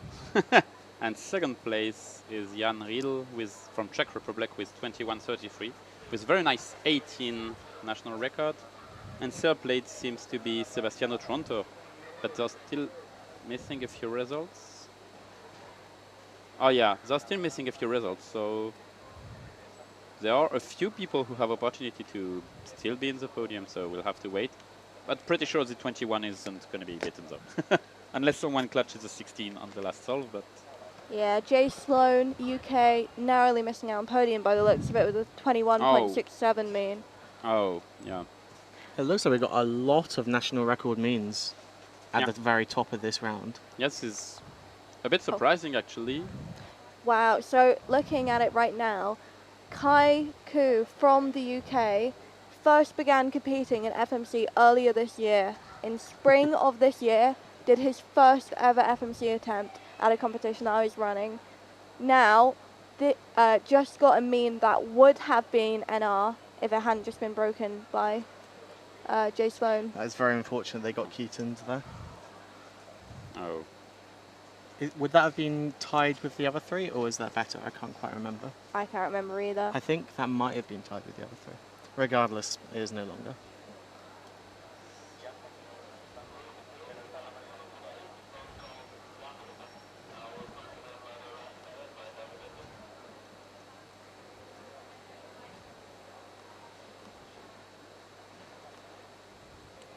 So I presume all of the FMC solutions have been graded and checked, and they're just being entered now. Yeah, probably. Or maybe the ones, yeah, it's unlikely that the one missing or not enter like DNS. It happens a lot in smaller comps that you may have missing results because these are DNSs and haven't been followed through, but shouldn't happen with the good people actually. Well, at this competition, we actually, the Callum Goodyear, who was leading the side room, took note of every single person who was competing in every Okay. single attempt. So they were able to get rid of the DNSs Oh yeah. a lot more efficiently than typically. Oh yeah. This is a good idea. Harry Savage says that Kai's average would have broken, not even tied, but surpassed Ooh. the previous. Oh. That's very exciting and also very unfortunate. I Yeah. know. Perhaps they'll be able to beat the one that Jay got, though. Although that is a whole move better. It really is incredible that Jay broke the UK national record mean by 1.33 moves. Yeah, this is quite a huge leap. Especially after so long of having that be tied between the three of them.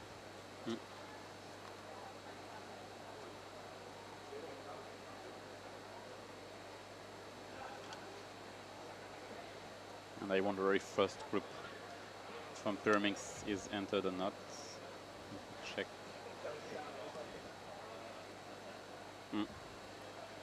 Not a lot of people are entered yet.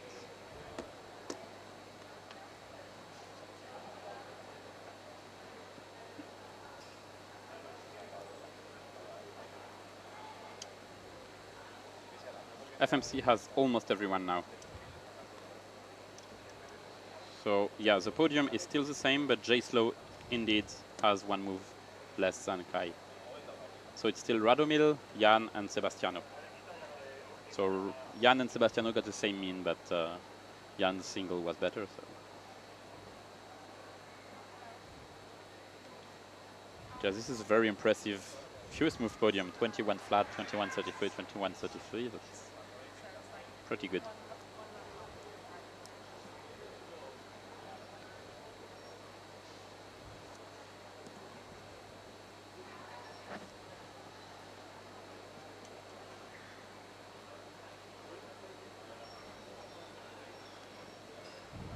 While we are waiting, who are we gonna see in the next group in Pyraminx?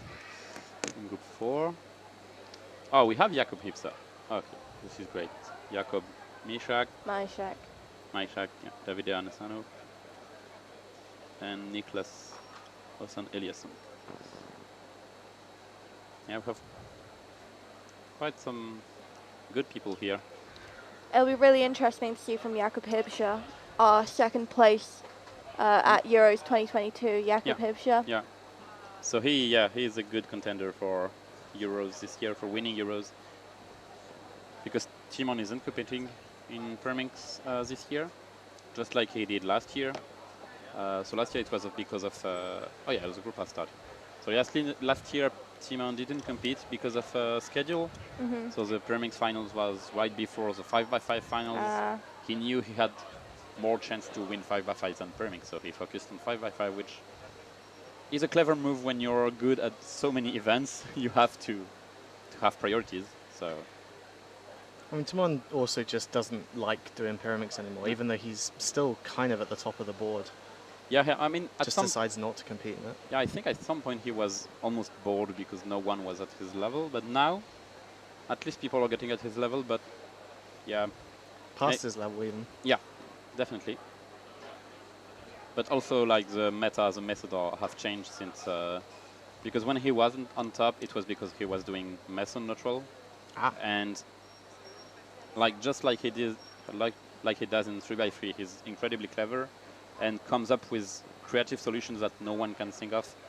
And now with all the development around L4E and all the like methods are close to L4E, more people are getting close to optimal solutions on pyraminx. So And that's just with the V first methods. yeah, Yeah. so all kind of like, okay, what if I do my V but on that side? What if I'm missing a move? What if, yeah, so this is just coming from the V first and expanding over it.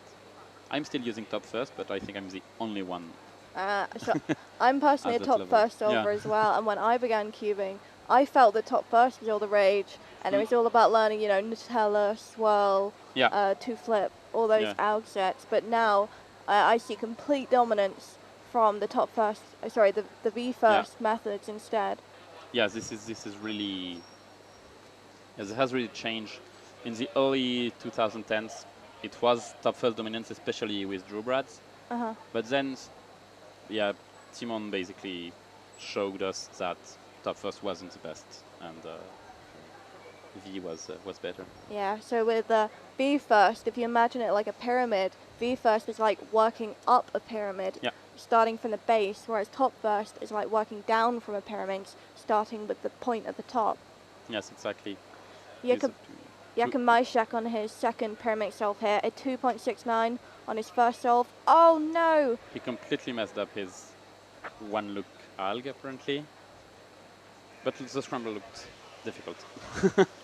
I think it'd be fair to say that having method neutrality is essentially creating your own luck. Yeah. Because some people might say, oh, you know, I only get lucky solutions, you know, not very frequently, but if you can see more creative solutions, you're going to get more lucky. Yes, definitely. For example, that's like something I need to work on, that some people get more lucky scrambles than others because they are able to see the lucky scrambles. Like someone will say, oh, the scramble had blocks, but I couldn't do anything from them. And then someone would say, oh, the scramble was amazing because it was a 5-mover, because I could actually see it. So yeah, this is definitely, as you said, creating your own luck. Yeah, this is very appropriate to. So a scramble is only as good as its solver. Yeah. To some extent. To some extent, obviously, yeah. For very obvious scrambles, could even have the same solution in top first and V first if it's really small, or like an okay solution on top first that is good enough to be on the same level as the V first solution. But yeah, V first, that's probably one of the biggest aspect of V first, is being able to have more solutions. Kevin Gerhardt looking pretty deflated after that 5.46, biting his lip a little. Yeah, maybe I don't know if he's like if he still has this skill level or if he doesn't practice pyraminx anymore, because he used to be very like a very good all-rounder a bit before COVID, I would say. And then now he only focuses on a few events, so maybe he just dropped pyraminx, so he doesn't he doesn't have the time he used But still to have. got some lingering skill. Yeah.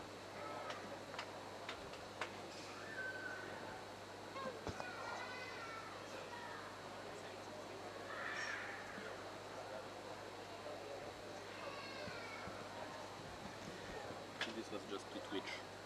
This was just like report to Twitch. This wasn't banning him or anything. Keaton has just informed us that COVID was 5 years ago at this point. Yeah, true. Don't remind us that we are old. I would argue 4.5, but Yeah, four is probably even 4 flats, because we went out of the first wave around true. 4 flat years. And the first big comps were in 2021, I would say. I mean, we didn't hold any. I don't think anyone held any comps in second half of 2020.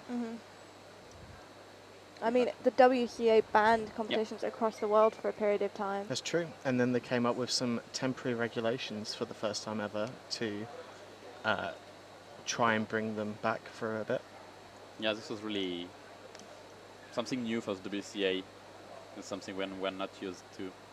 Some new regulation, new constraints on what.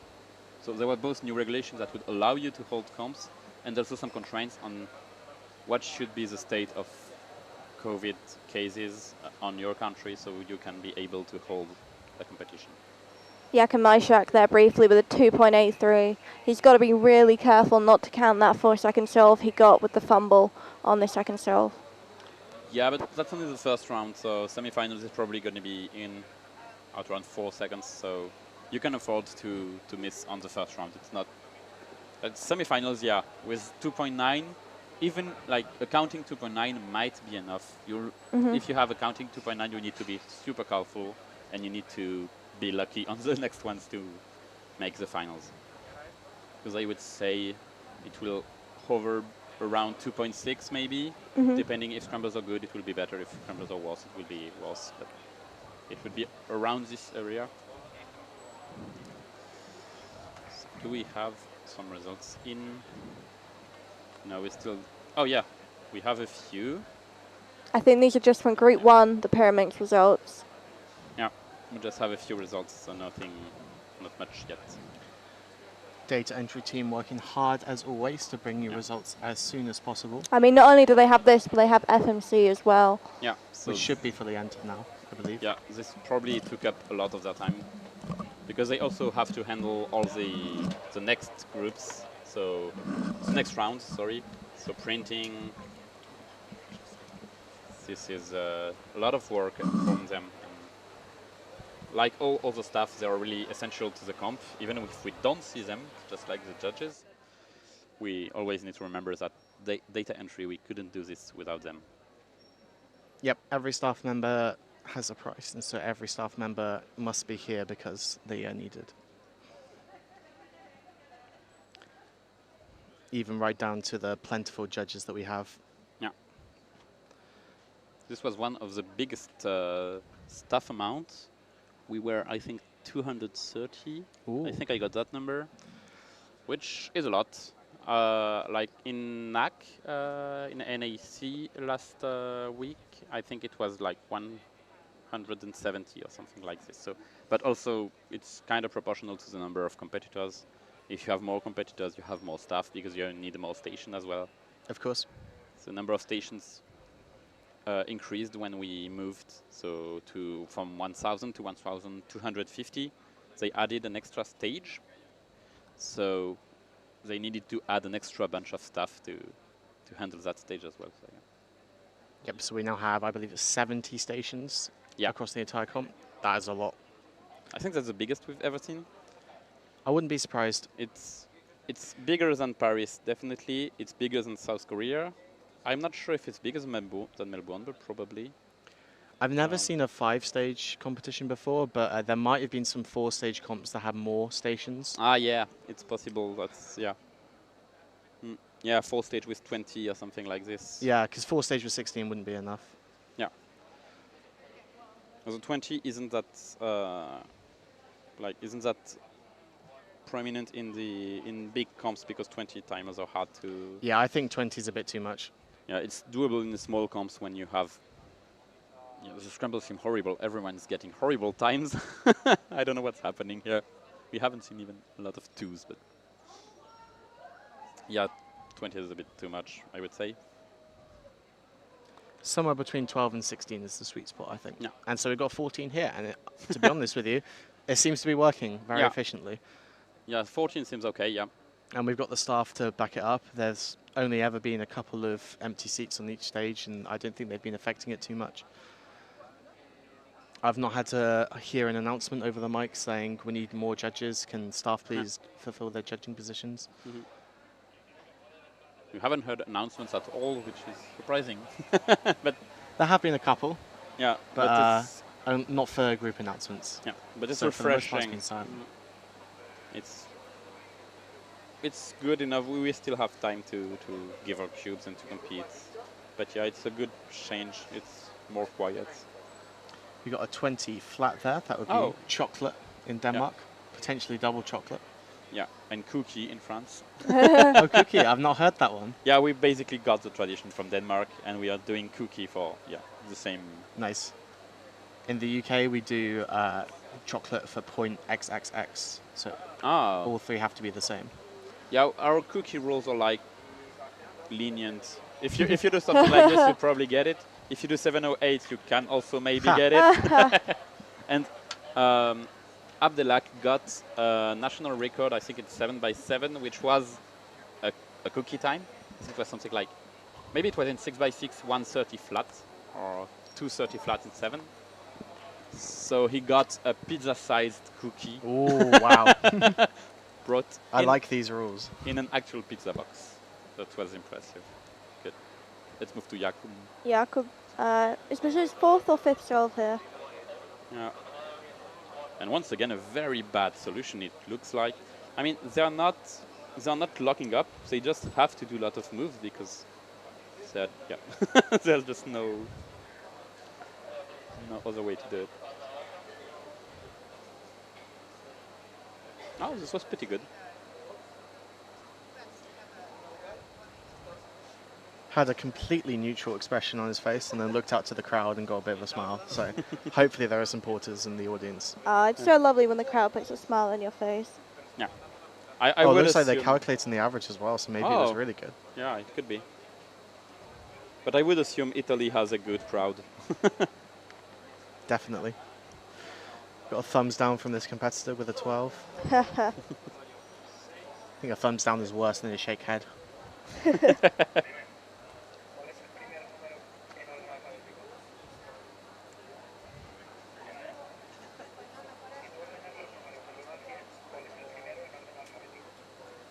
Looks like the green stage is wrapping up for Group 4 now. So perhaps we'll get to see some other stage. Oh, we've got Ruben here. Yay! So this is the lead organizer of this competition.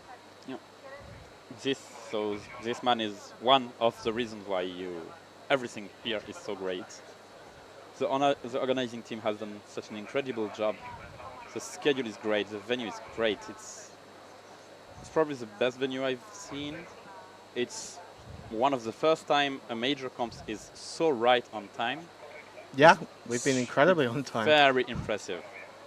We actually had to stop for about 10 to 15 minutes yesterday at Yeah. one point because we were too far ahead.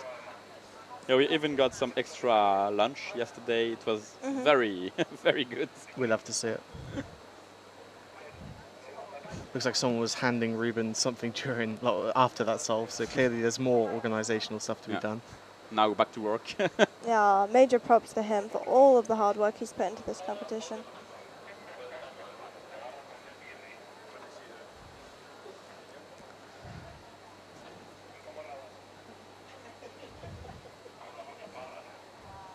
Oh wait, yeah, five has already started.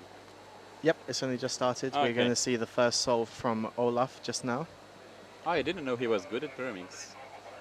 I knew him for 3x3 obviously, but I didn't know he was also.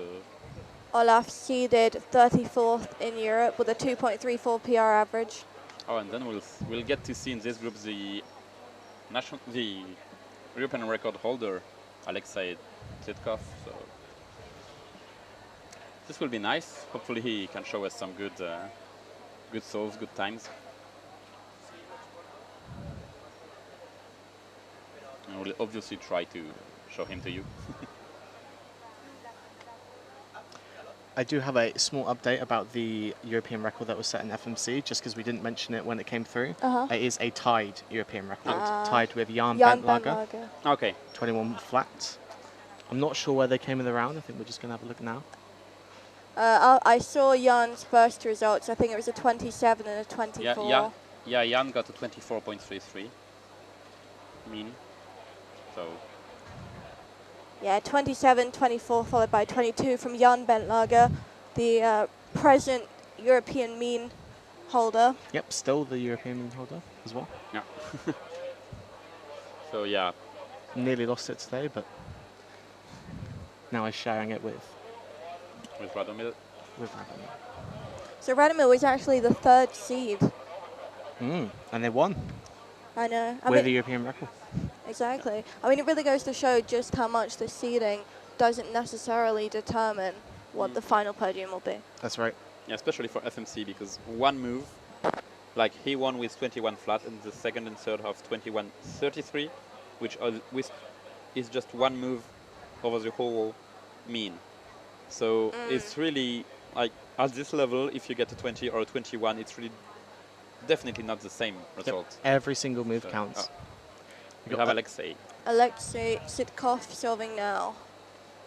As you can see on the screen, seed number 1 just preparing themselves for their solve. Got plenty of time to prepare themselves.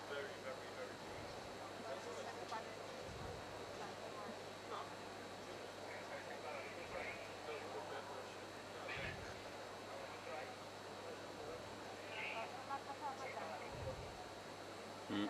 2.62 from Alexei there. With a shake head. Yeah, he looks disappointed.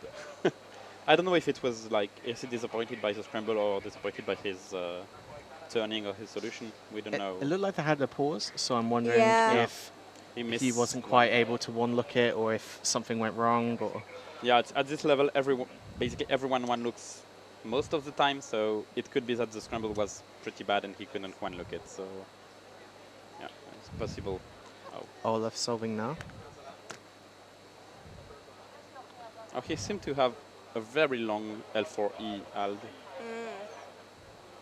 A bit sad, and also with a small pause. So.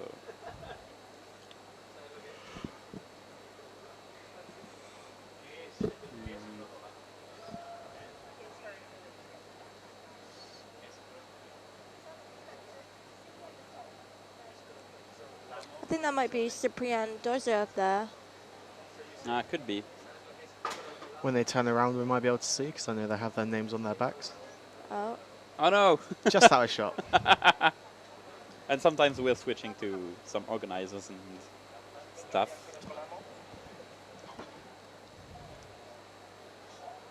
Yeah, so that was P from the stream team. Yep.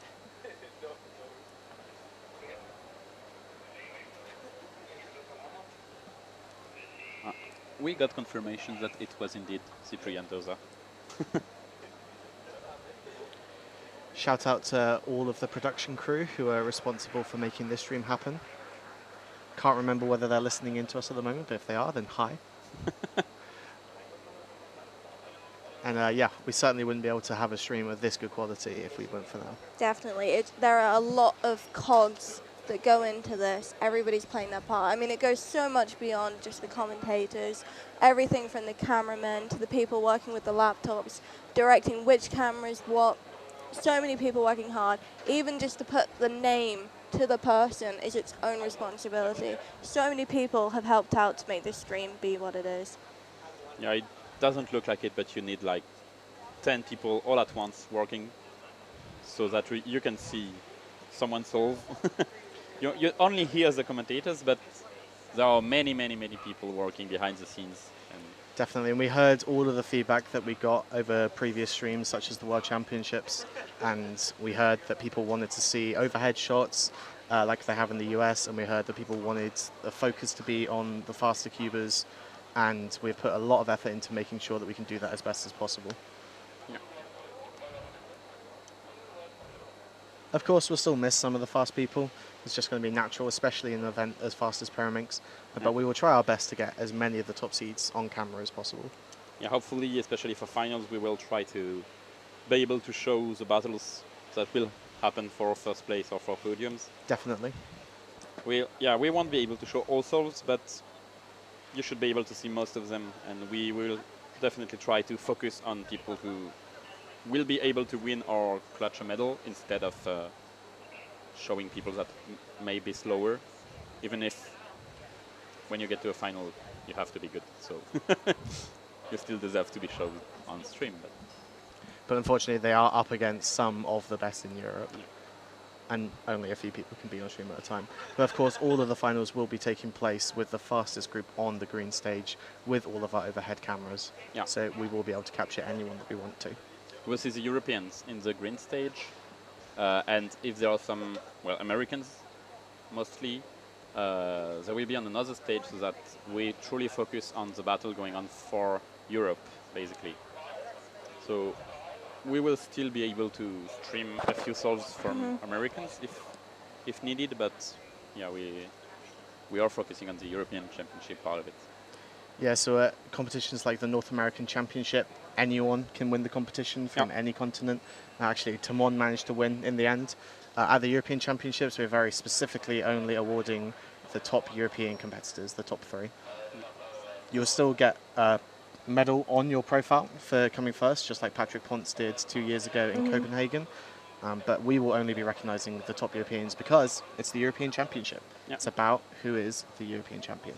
Yeah, this is something that we do differently than the US, but it's just like kind of a habit. Oh, the Spanish crowd We for got Anao. We've got a lot of Spaniards here, lots of spectators, lots of competitors. Every time there's a Spanish solver up, they get a huge cheer. Well, the Spanish cheer the loudest even at competitions that aren't hosted in their own cities. So, other than the Cypriots are a small crowd, but they are very, very loud and very, very proud. I love a loud crowd. It's just, it shows just how much you care about your fellow citizens getting good results, and I love this atmosphere. Looks like this competitor on the left was also appealing to the crowd. Yeah, Milan, better known as Cubehead, on the right there. Seems a little bit confused, but manages a 12.86 solve. I think they're vastly more interested in the sort of YouTube side of cubing than sort of actual competition solving. Yeah, I wonder if that will make it into the vlog. Probably not. Yeah! Oh, and Olaf got 3.3. We love a crowd pleaser. That'd be chocolate. Well, we don't know the last decimal.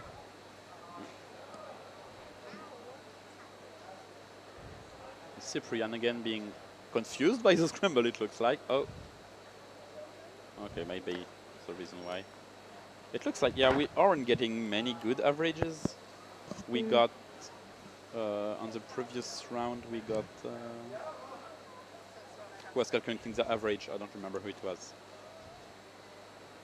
But yeah, we aren't getting good sub-2 averages or something, it looks like.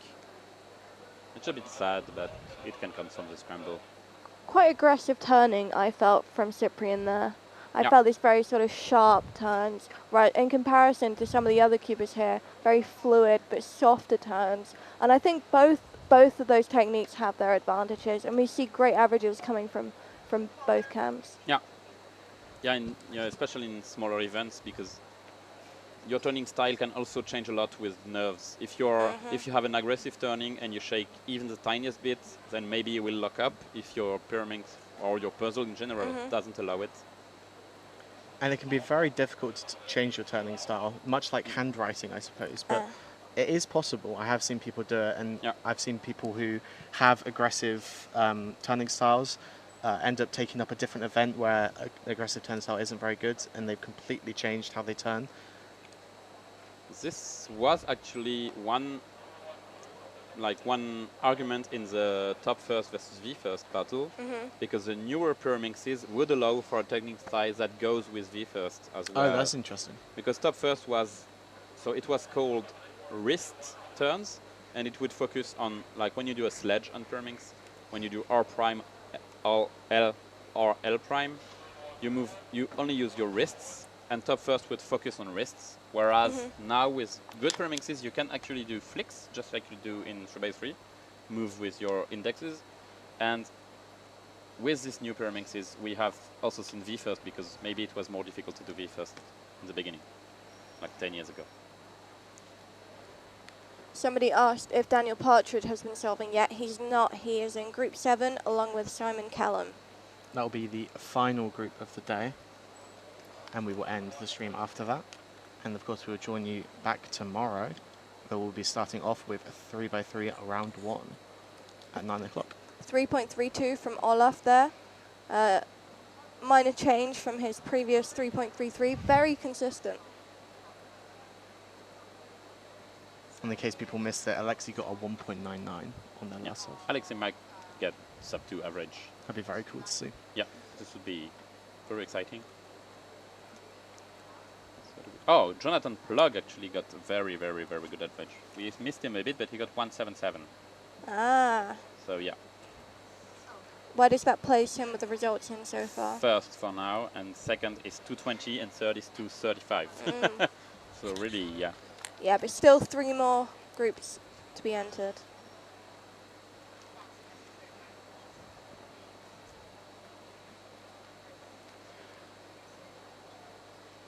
So of course for Pyraminx, the only qualification was having a result in Pyraminx.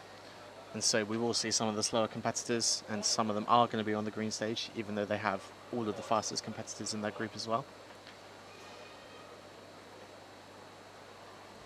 And it looks like we have Alexi sitting down for another solve on the right.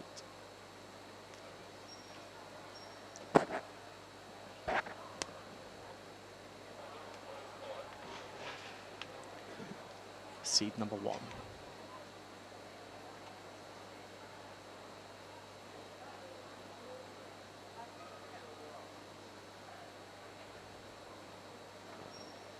I think that looks like 2 tips that aren't already solved.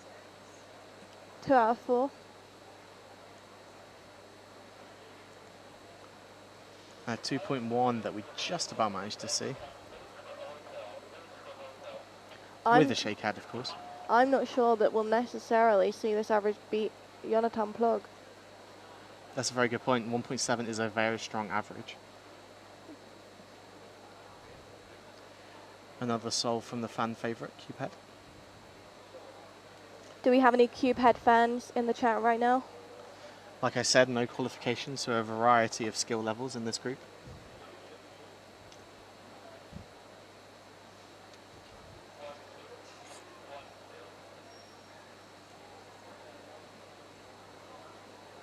We got a lot of Cubehead fans, it seems.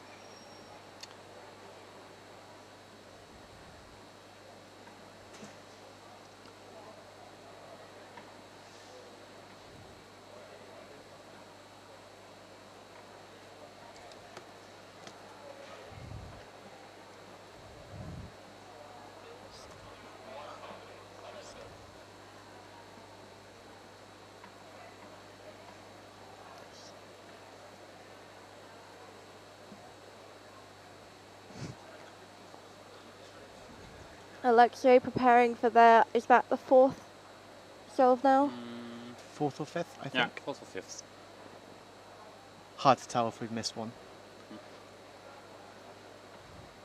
So I guess we'll know whether they pick their Pyraminx up at the end or not. They don't seem to like it. The more time you spend inspecting the ugliest the scramble is likely to be, and Oh, I 1.88 stand though. corrected. We're going to have a brief advertisement break now. We'll see you back shortly. ¿Estás preparado para la carrera Rubik's Race? Demuestra tus habilidades con Rubik's en la batalla definitiva cara a cara. ¿Quién será el jugador más rápido? Resuelve la combinación y ganarás Rubik's Race.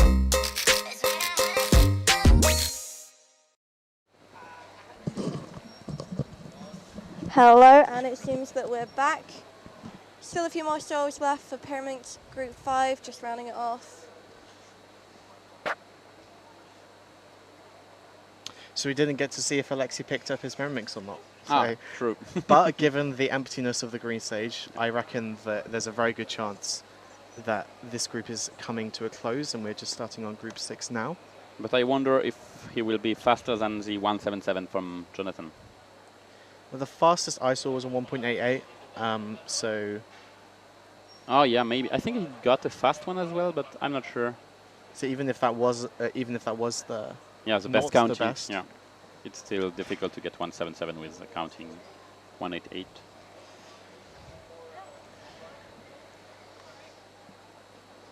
And here we have Magdalena, who was 3rd, I believe, in 2022. Yeah, she was 3rd in Denmark. So she has a podium to defend.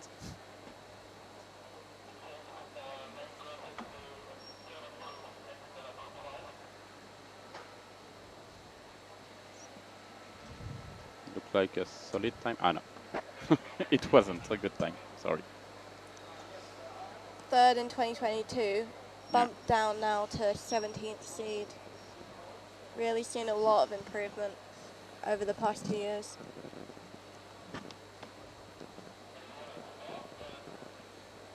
My graphics not 20. Maybe look at it. Oh, yeah.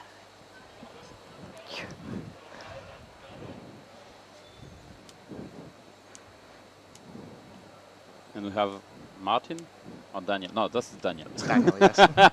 Stage lead T-shirt. That's Daniel. One of the Egdals. Yeah.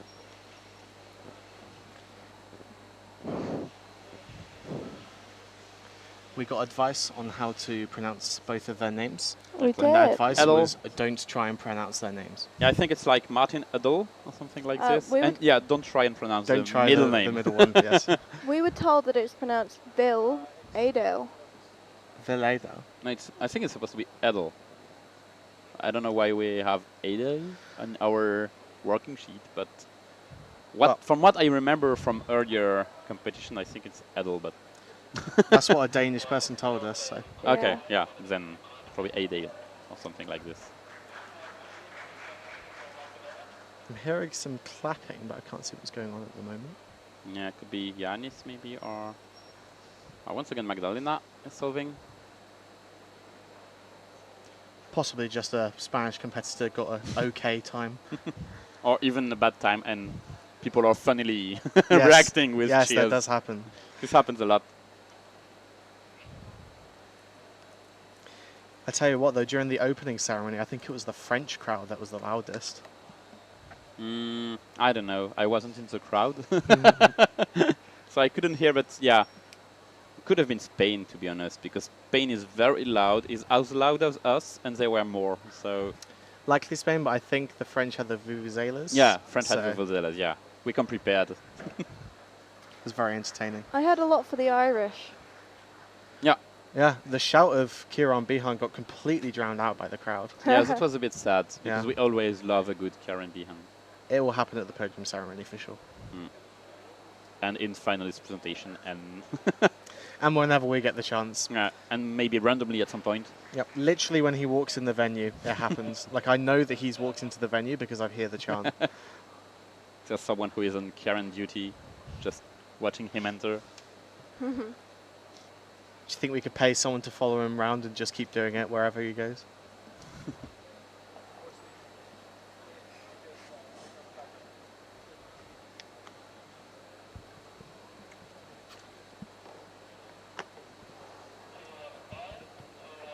Is Pyraminx Group 6 almost finished? Someone says. Oh, says Ryan Eckersley.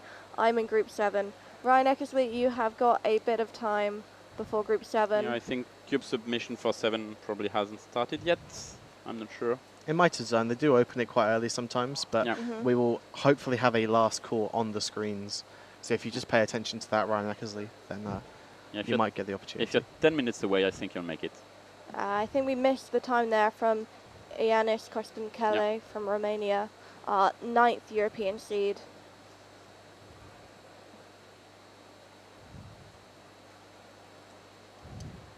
And just so you know, Ryan, the check-in is not yet open.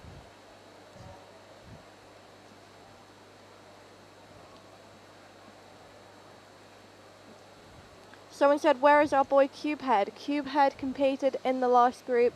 He's gone off now to go do some Cubehead things, Probably filming a video. most likely.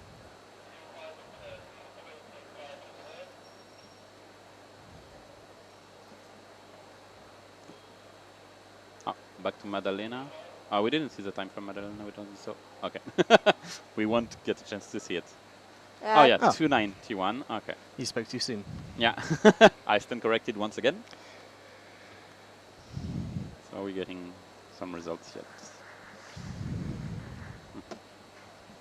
Diego Alfonso 207.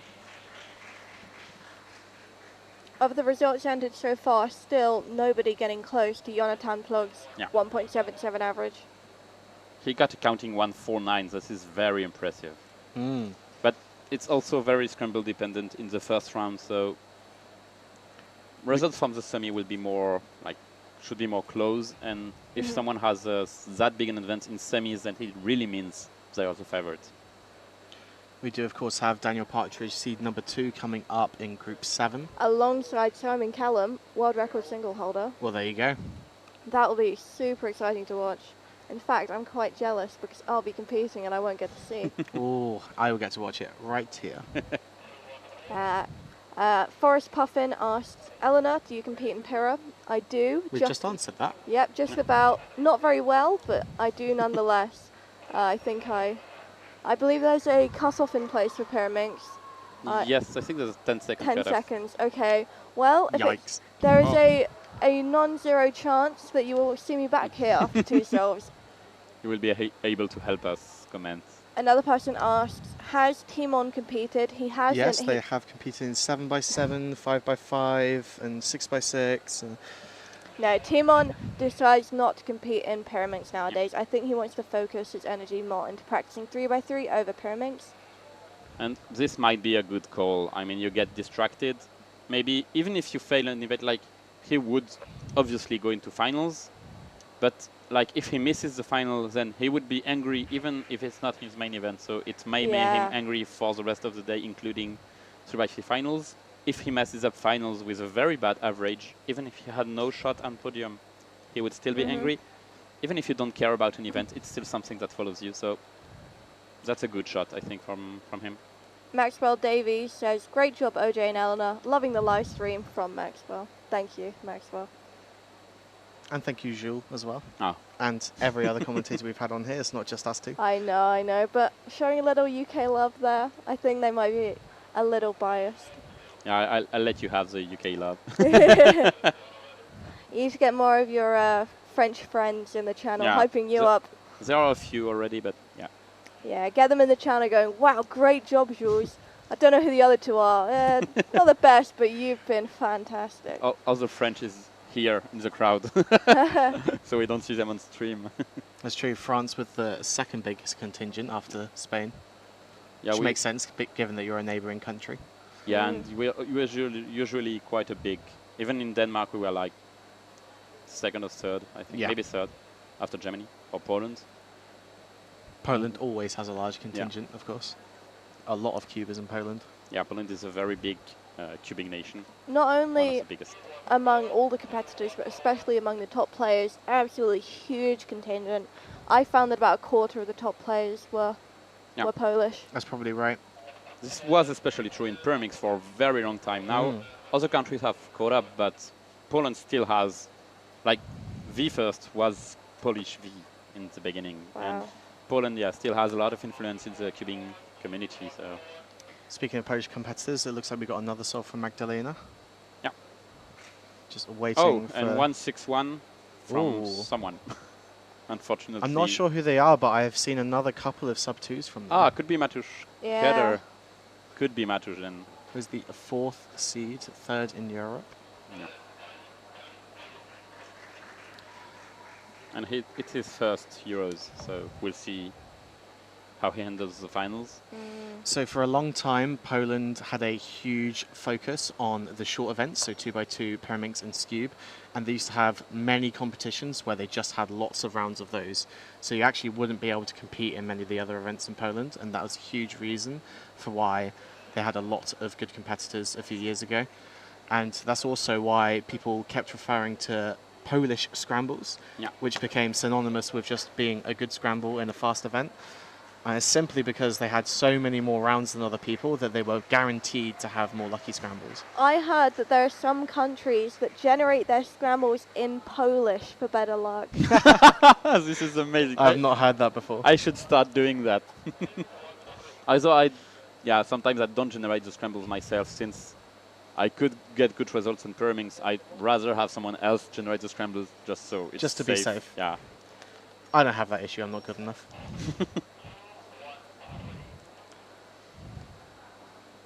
Oh, Matusz again then? Okay. Well, oh no, Oh, this no. is sad. That could have been a very good average, possibly even better than our current top seed, but I don't think so. Definitely, yeah, he could have beaten Jonathan. Oh, this is sad. But he looks like a very serious contender for the win here. But I do have to be honest, skill issue. Womp womp. Yeah, doesn't look like it turned on dropping the cube, because sometimes you drop the cube and it doesn't move. But here's the top tip.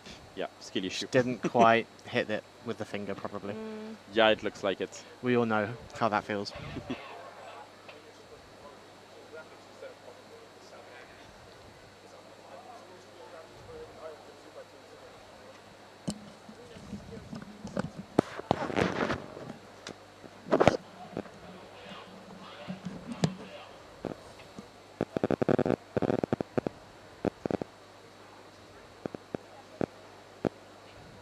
So I'm not sure. Oh, okay. I was about to say I'm not sure who this is, but we have a lovely little graphic. Oh, This Arad. is Arat from Spain, seed 15. I saw they got a good time recently, although they looked unhappy with it, so I'm not actually sure if it was a +2 or not.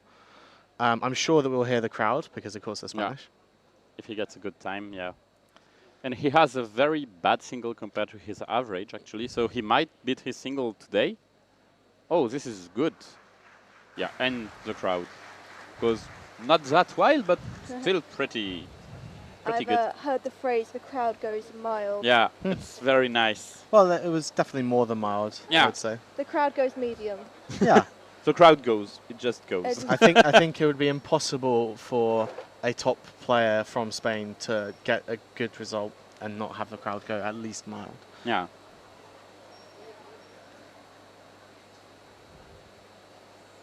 Okay, green is apparently finished. We will start soon, so we'll continue looking at the other stages.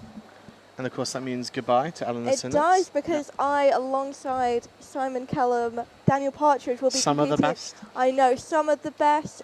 Arguably, I am the best. Yeah, we will also show you. Pretty sure our spotters will, because they show the people they know. So Yeah, perhaps. Are you on the green stage? I'm not on the green stage. maybe we won't be able to show you. No, I'm them. on the yellow stage. Sad. If you solve slow enough, then you'll probably still be going after the Mm. green stage is finished, and so maybe we'll get to see you. Yeah, if this you, can be a strategy as well. Yeah. if you see somebody on the yellow stage who sort of half knows how to solve a pyramid, that'll be me. Well, best of luck. Anyway, Yeah. brilliant. Thank you. I'll see you guys later. Good luck. So as we said, we will be moving on to Group 7 of Pyraminx, which will be the final group of the entire day. That will be day 2 complete very soon. It's going so fast. I mean, we're halfway there, like the sun goes. More than halfway there in some Yeah. respects, because today and yesterday are the longest days. True. But tomorrow has a Nations Cup, which is usually long, but not WCA, so... Yes. I do not mind staying late in the venue if it's for the Nations Cup. Yeah, it's always a super fun event. I believe World 17 was the first time it was held, was it? Yes, I believe so. And that went on very late. And Yeah. I did not mind at all. It was an absolutely amazing crowd. It was an amazing show. Yeah. World 17 has had some technical issues, which Yeah. explained why they were so late. Yeah, they were planning on being able to do 2 sets of people at the same time, but only able to do 1 because Yeah. of the malfunctions. And now we are joined by another Pyramid specialist, Diego Freil.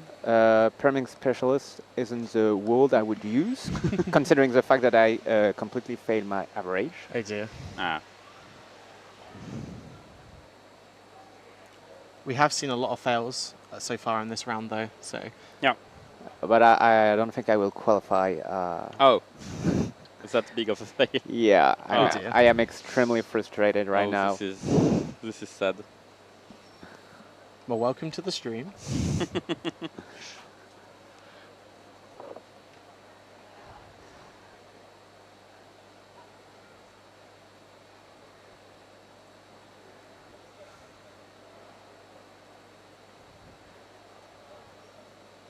So as we said, we are just finishing off some of the slower stages for Pyraminx Group 6. We've got Simon Kellum and Daniel Partridge in Group 7 on the green stage, which we're showing now. They're not quite ready to get going yet, but we will be seeing them soon.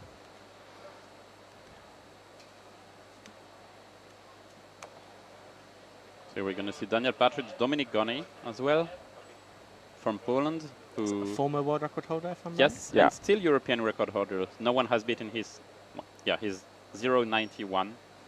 Unfortunately, he hasn't had much luck in Euros, but he still got a podium in 2019, when he was at his peak, I would say. So he's still obviously very strong.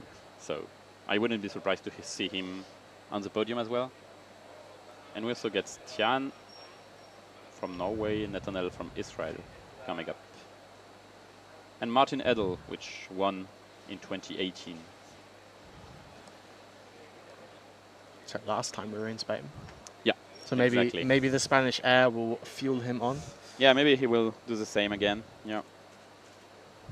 And we will have Simon Kellum competing, but unfortunately not on the green stage, I'm afraid. So we Well, may we not might be moving. Yeah. So it remains to be seen. But we will find out very shortly whether we will see Simon Yes, coming. exactly.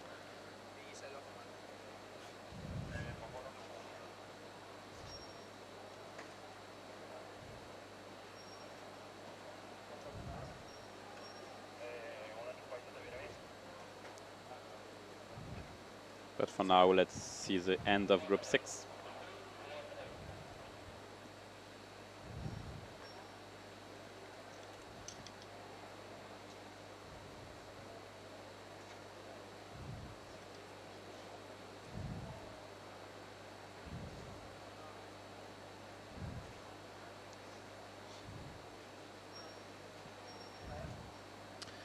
What happens when the Pyraminx breaks? DNF, or does it count?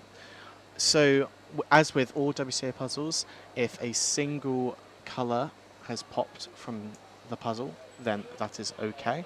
But if anything more than that pops out, then that is unfortunately a DNF.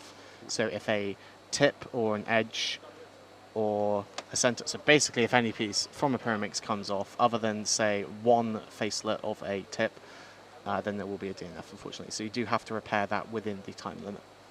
Yeah, which is also why some of the mods include gluing pieces so that they don't explode on. So when you stop Really? to solve, yeah, it's like, yeah, you can just glue your edge caps so that it doesn't explode when you stop it. You can also glue. No, the tips don't explode in some Pyraminx, but in some other you can also glue the tips. But it's a bit more risky because then you can't set it up anymore. So you need to be very sure of your setup. But yeah, gluing the edge caps is almost necessary. Martin Edal with a 3.52. Yeah, the 241 you see from Martin Edel was actually his 2018 winning average. It was his PR. And Still the PR. yeah, in national record it was probably, I'm not sure if it still is. In 2018 it was? Yeah, in 2018. And you finished second, right? Yes, I finished second. And who finished third? Chats, do not I don't worry remember. one bit. It looks like Ryan Eckersley managed to make it in time for Pyraminx Group 6. So you can stop worrying now. Oh, and we moved Simon Kellum to the green stage, so we will be able to see him. 3.05 on the first. Yeah, it's a bit disappointing. But he is our first seed from this comp. So Oh, yeah. He's not on the list of...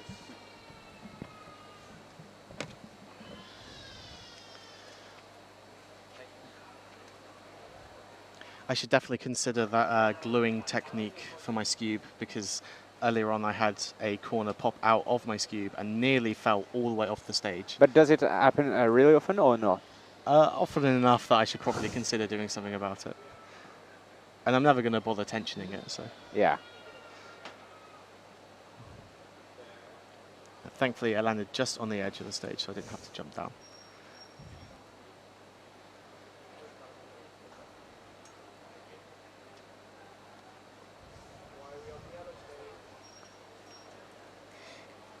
We will be getting back to the green stage in just a second.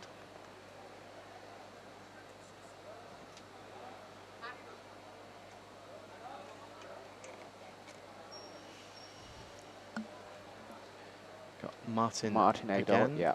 on the right.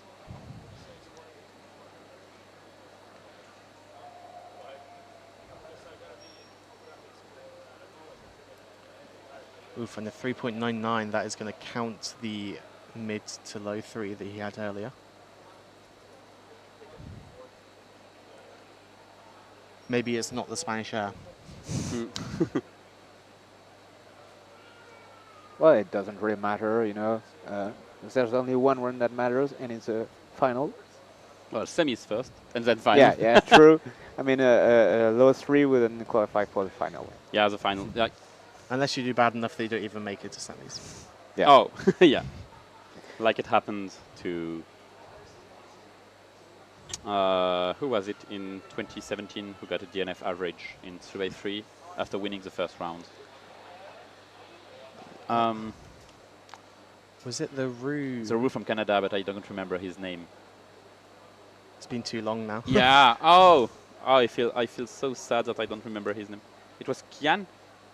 Kia Mansour. Yeah, exactly. He didn't even qualify to semis, unfortunately for him. Daniel Partridge on the left. Let's continue talking about Pyraminx. Seed number 3 and number 2 in Europe, both for average and for our seedings. Yeah, Starting off with a 1.88. This is very nice. He kind of surprised, at least me, but maybe the rest of the community as well when he got his European record, because we didn't hear of him much, but now he's really cemented his place as one of the top So I was solver actually in Europe. right there in the room recording his last solve because we knew that he had something good, and he screamed out world records. And I was so excited. And it wasn't. And then about 2 minutes later, we calculated it, and it was 0.01 off. Oh. Oh, this is sad. So yeah, that was very sad. He miscalculated in his head, thought he had the Oh, world fuck. record, and didn't. Oh, yeah. This is very sad for him. Now we're for Martin's third solve, I would say.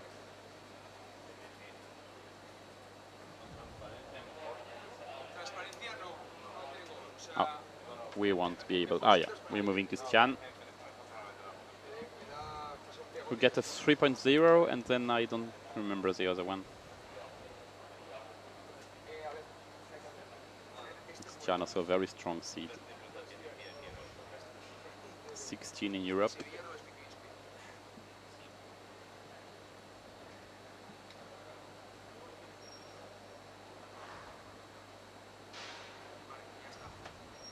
This looks decent, yeah.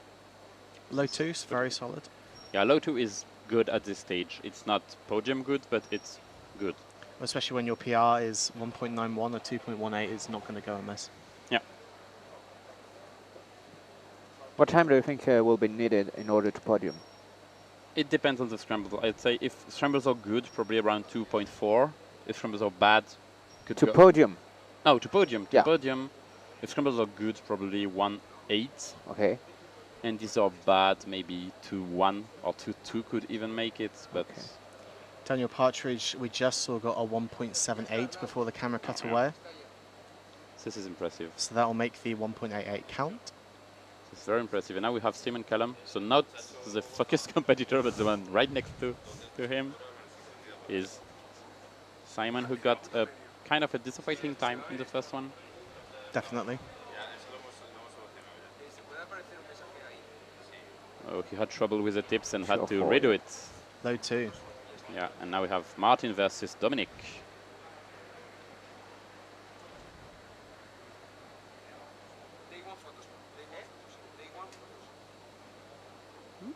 This is a good time for Martin, I would say. Yeah. He looked frustrated though. Yeah, maybe the scrambles was good and he missed it, or I don't know.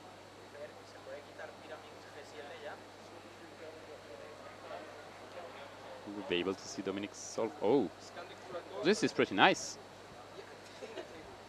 The ranking is probably about to shake a little bit with all this good average.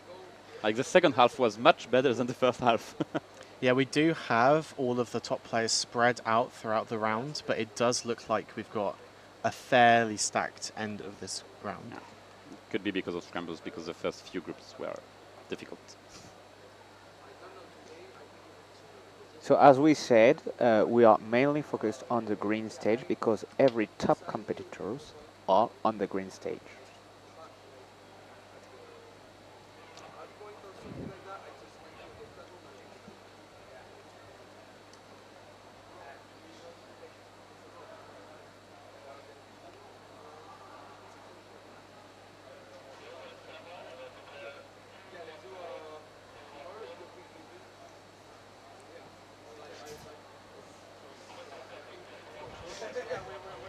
Oh, Daniel Partridge with a 1.52. Oh, this is very nice. He could get a good average. I mean, he can't get PR, obviously, because it's so fast, but...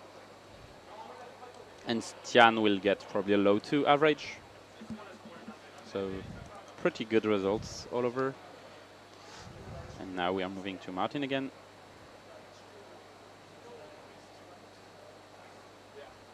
Oh, 401, yeah. Some trouble for the end. The start was good, but the last... Mary Hennessy trying to act like people know what the display says, but I know that that was left over from a previous solve. Then we'll move to Simon Kellum.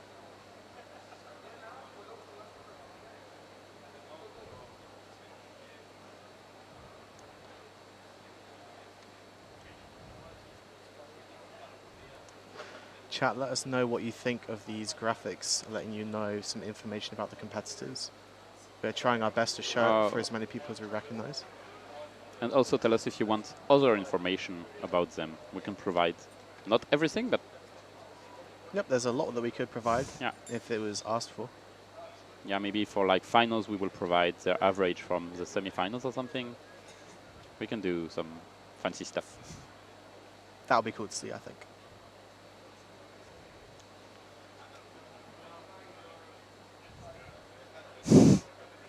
Ah, we could have the credit card details, yeah. We'll have to ask each competitor individually if they're happy to give it.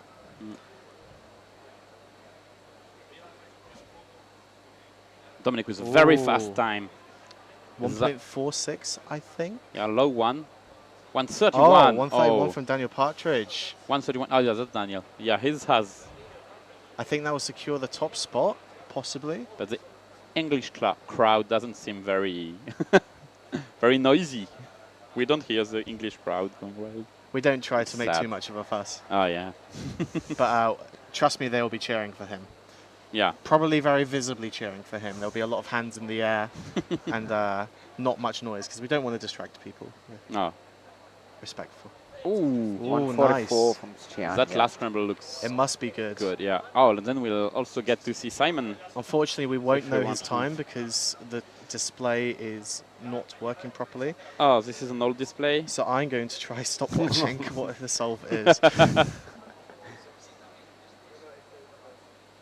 Oh, it's 0.28 is what I But got. plus It's a plus two. 2. Oh no, I didn't even see that. I was too focused on the stopwatch. Oh, this is annoying. Yeah, but I still think he has. Oh no, he had a bad solve already. I think. Yeah. He didn't do particularly well in this round, to be No, honest no. with you.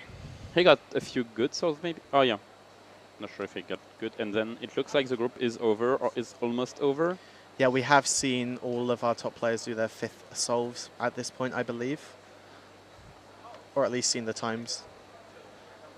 It will be a while before these results are in WCA Live, especially because the data team will have to be entering them after everyone has started leaving the venue. Yeah. I believe they'll be entered before we fully leave, however. Yeah. So for now, the podium is Jonathan, Diego, Alfonso, and Alexei.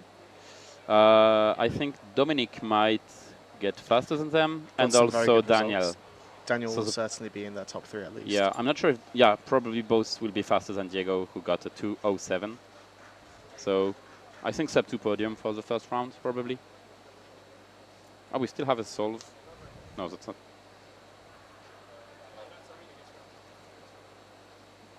We don't know his average yet, but he could get some good results. Yeah, this 10:08 display is definitely confusing a lot of people, I think. To be a different competitor out of every solve. We know, though. We know. Yeah, the judge knows and is probably telling all competitors, yeah, don't worry. Oh, 226 from him. It's not too bad. but Right, it it's did not a look like bad they time, yeah. yeah, Did look lucky, though. yeah. He doesn't look very happy about his time.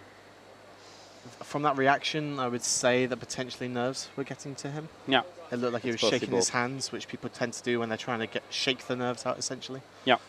I've definitely been in that position before. So I believe that will be the last solve from the green stage, unless there are a couple more that we can't see. So hopefully we'll be able to see some of the other stages finishing off their averages. And that was also the last event of the day. Yeah. So we will maybe do a small recap or something about everything that happened today. Well, mostly FMC, Big Blind, and everything that happened in the other room. That What happened at FMC? so FMC, we will also repeat for people who weren't there maybe. So Radomil from Poland won with a tied European record of 21 flat. Which is our first European record of the competition. So Yeah. very good to see. Yes. And then Jan Riedel from Czech Republic. So Jan Riedel got second with 21.33, with honors both min and single, and Sebastiano Tronto from Italy Okay, Sebastian got third, also 21.33. And then we got, so did we have four blind or 5 blind today? We've had both of them today. Both of them, yeah. And Okay. both of them we have crowned Ezra Hershey as our European champion. Yeah, domination from Ezra Hirschi from Switzerland. So 4 blind is Ezra Hirschi, Ryan Eckersley, and Daniel Wallin. And of course, we also had the first multi-blind attempt yesterday, Yeah. where Ezra is currently on top with a lead of 5 points. So there's potential for him to sweep all of the big blind Yeah. points. Yeah, which happened in 2012 or 2014, I don't remember. Just before I was cubing. Yeah, okay. It And who happened did that? to... who was this guy? This is too old. My memory is not helping me at all. But there was a sweep already from blind, 4 blind, 5 blind, multi-blind, which is even more impressive with blind because I mean, four he could potentially he win could also 3 do blind, it, yeah. but it's much pretty more unlikely. competitive. Yeah, Because 4 blind, 5 blind, and multi-blind is always the same people, and if you're really better than everyone else at one, you're probably better. At least 4 and 5 blind. Multi-blind is a bit different, but still related. Whereas a lot more people do blind only, and yeah. a lot of people are world class in blind, but are just decent in big blind or Yep. multi-blind. Totally. Yes, definitely. So yeah, a sweep would be very nice to see. So our other rounds have been... Oh, Our other rounds have Thank been Scube, round 1, OH round 1, Square 1, 4x4, and now Pyraminx. So I don't know if we saw anything interesting. so for now, I don't think we saw anything interesting. So no, as you said, no European records yet. So yeah, just a few like good results, just good podiums. But this is all first rounds. Yeah. They all have a semis. Only 6 and 7 don't have semis, and they already happen. So we'll still have to wait for semis to find something very. We could have something surprising. For example, a favorite not making it to the finals. Yep. This will happen into Piran's Cube. There are Definitely. so many good people, so many Yeah, favorites. That some big name this has to happen. will not qualify. Yeah. So I think tomorrow night is going to be very exciting because of this. Yep. Some upsets, some disappointments. So tomorrow we have Some drama. 3x3 round 1 to start off the Oh, day. yeah. So This will be make sure fun. you check in at 9 o'clock UTC +2 for 3x3 round 1. We will have multi-blind attempt 2, so that's the final attempt, so we will know after that who won multi-blind. And then we've got before lunch 4x4 round 2 and Megaminx round 2. And after lunch we've got Clock, 5x5 and Square 1 round 2. And then 2x2, which will take up a long time. And then we have the finals of 6x6, Megaminx, Clock, and 7x7, followed by the Nations Cup. So tune in tomorrow to see all of that. Yeah, make sure to tune in for the finals because finals are going to look good. Yeah, and it's good We that we're going to guarantee. see some finals tomorrow so that we don't Yeah. get all the excitement on Sunday. Yeah. Yeah. We'll kind of warm up, and then we have the Nation Cup, which will continue to warm us up, and then on Sunday, we will be just perfect. Looks good. I'm excited. Yeah, same. Great. Okay, well, I'm going to say goodbye. Yeah. So thank you for watching us, and we'll see you tomorrow. Well, See ya. we'll see or another team of casters. We'll be here.